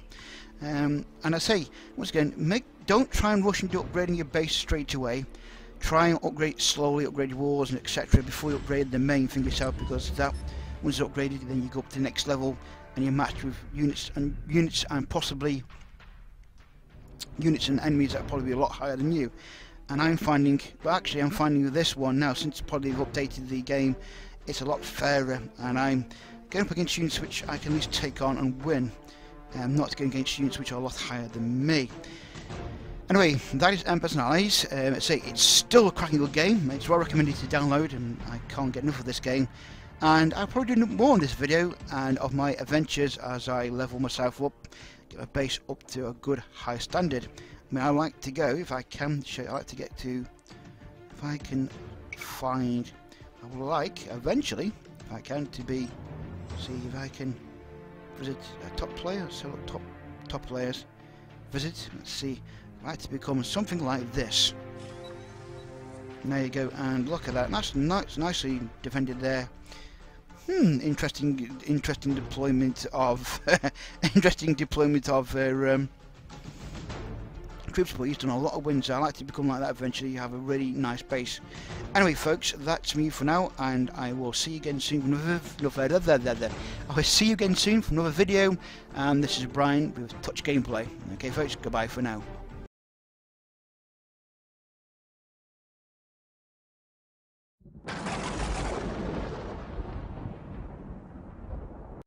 Hi everyone, this is Killshot from 999 Gaming. I want to do a video for Empires and Allies, and at long last we got the iOS update, so I am back in business.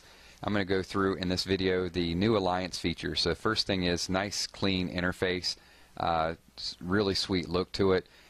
Scroll through all the members of my Alliance really quickly. It's responsive, and you can see some things that jump out as you got some gray here, you got some green here, and you got some red here. So let's talk a little bit about number 6, who is red. This is a person who hasn't been online in a long time, 42 days. They're not actively participating, so you know, they're here for a while. Good dude. If you get active again, look me up, but we have to make room for other people. So we're going to remove this person from our alliance. Several people asked me about joining and if we could create a spot. So I'm going to create 2 spots for you guys, so it's kind of first come, first serve. Right now. May set up a second alliance a little bit later on because just got a lot of activity. But you know, let's get this one better first. Next thing, we're going to scroll down. Our number 47, Commander J, also is here, you know, probably since the start, but has not been online in a long time. So we're going to remove him. You can remove, you can nudge, send them a little message and say, hey, your alliance needs you. But you know, those are a couple of your options for your inactive players. Great tool for us to create some more activity. Next thing we can do is you see everybody is a recruit except for me. I'm the general, and we can go through and we can promote some people and give them different levels of responsibilities and different prestige. So I'm going to go through and take a few people that have been here for a while, and we're going to promote them lieutenants, put them in a leadership role. So thank you for your service, and you guys are doing a great job. So we're going to promote you. But with more promotion comes more responsibility. So be ready. All right. There you can see a little bit of the ranking system. So one next things you can do is, this is a cool feature too, and it shows up in your chat as soon as you log on, and stays up there for a little while as well too. It's an alliance announcement. So if there's a war that starts, or hey, we want you to do a little more donations, or we want you guys to be active, you can put whatever message you want. And different rankings have the ability to do this, so you can't just have, you know, a new recruit come in and just spam everybody. So this is a cool feature. I'm going to tell everybody, well, I'll put it for you guys. Check out new base check video on 999 Gaming. It's actually called Base Check 16. So if you guys could check that out, give it a thumbs up, like it, leave some comments. And this video as well too. I'm really liking the features and the things that you can do. This is kind of a quick walkthrough. I'm sure there's going to be new features that are added on very soon, and you know, we got wars coming right around the corner. So yeah, I appreciate you know, all the comments, the subscriptions, the views, the feedback. If you guys could just do me one favor though, leave a lot of your comments on the videos, because other people see those and they participate. A lot of the comments you guys send to me in game, I see it and I answer to it, but you know, it takes a little bit more time for me to respond to that. And some of the YouTube videos, you know, I've got Sean, I've got Zane, I've got Ali, just tons of people that are a lot of people that are responding to those as well too, and they kind of answer before I get to them. But thanks everyone for watching. Leave your comments below in this video, and I'll speak to you soon. Look out for new videos. Peace.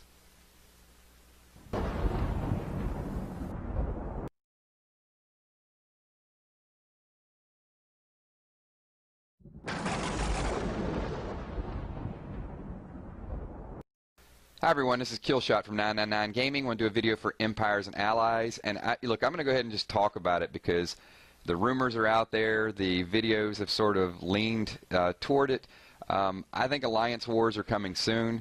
There were some really good videos on the Empires and Allies YouTube site as far as the winter landscapes, and also one of the newer videos that just came out that talks a little bit about troop sharing, and then they dropped a little nugget in there as far as Alliance ranking. So you can see we have actually changed our slogan at the top to prepare for Alliance Wars. War is our business, and business is great. We are looking forward to some Alliance versus Alliance battles.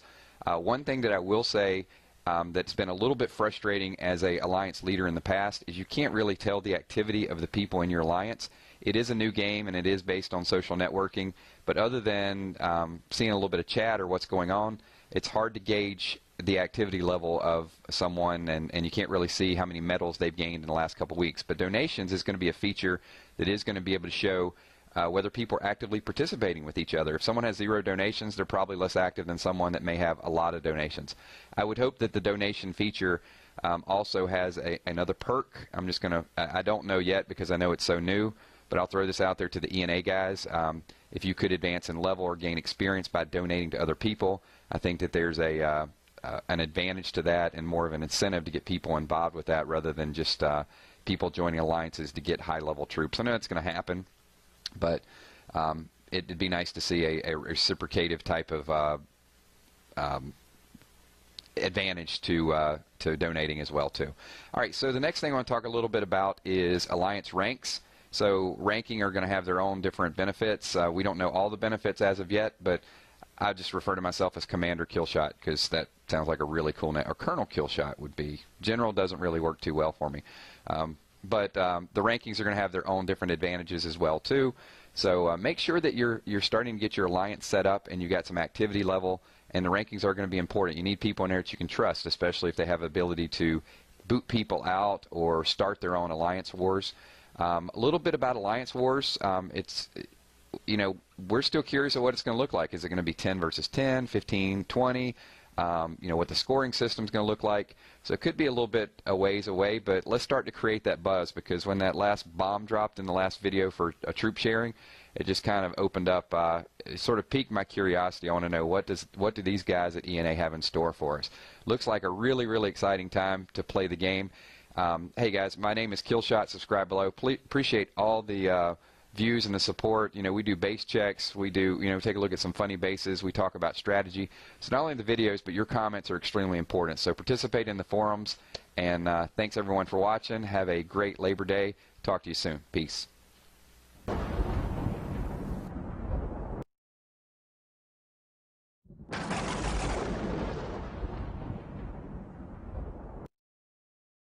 Hi everyone, this is Killshot from 999 Gaming. I want to do a video for Empires and Allies, and this is Crazy Bases number 5. And this is where we take 2 bases, and you guys decide which one is the craziest. So contestant number 1 is Dawid, and what makes his base crazy? He spells out GK Stitchy with his walls. So other than the fact that he spells out a name with his walls, what makes this crazy? Well, he takes his base pretty seriously. This was a hard base to attack. The defenses are very high. He's got very good strike force reinforcement. He's got very good traps. I use the word very a lot, but think of another adverb that's more powerful than very. I can't think of one. So moving forward, I'm going to speed this attack up and just show you a little bit of beast mode where I'm going in to try to take this guy down. I got good placement of my Rangers, and there we go with a little beast mode speed burst, and there's this trap, slows me down a little bit. There's another trap, slows me down a little bit. He's got reinforced artillery. A lot of good stuff happening here, and if he had to go back and redesign this, I'm telling you, this base could beat a lot of people if he just used those walls a little bit more strategically. That's, to me, what makes it crazy. We'll rip through this. You can see I got a little bit loose here, a little bit sloppy with my troops. Hitting a little bit of everything, but it's just slow rolling here. Ultimately, we did get them to where we wanted them. Come in with a little A10, drop this thing down. But I don't know. Tell me what you guys think. I thought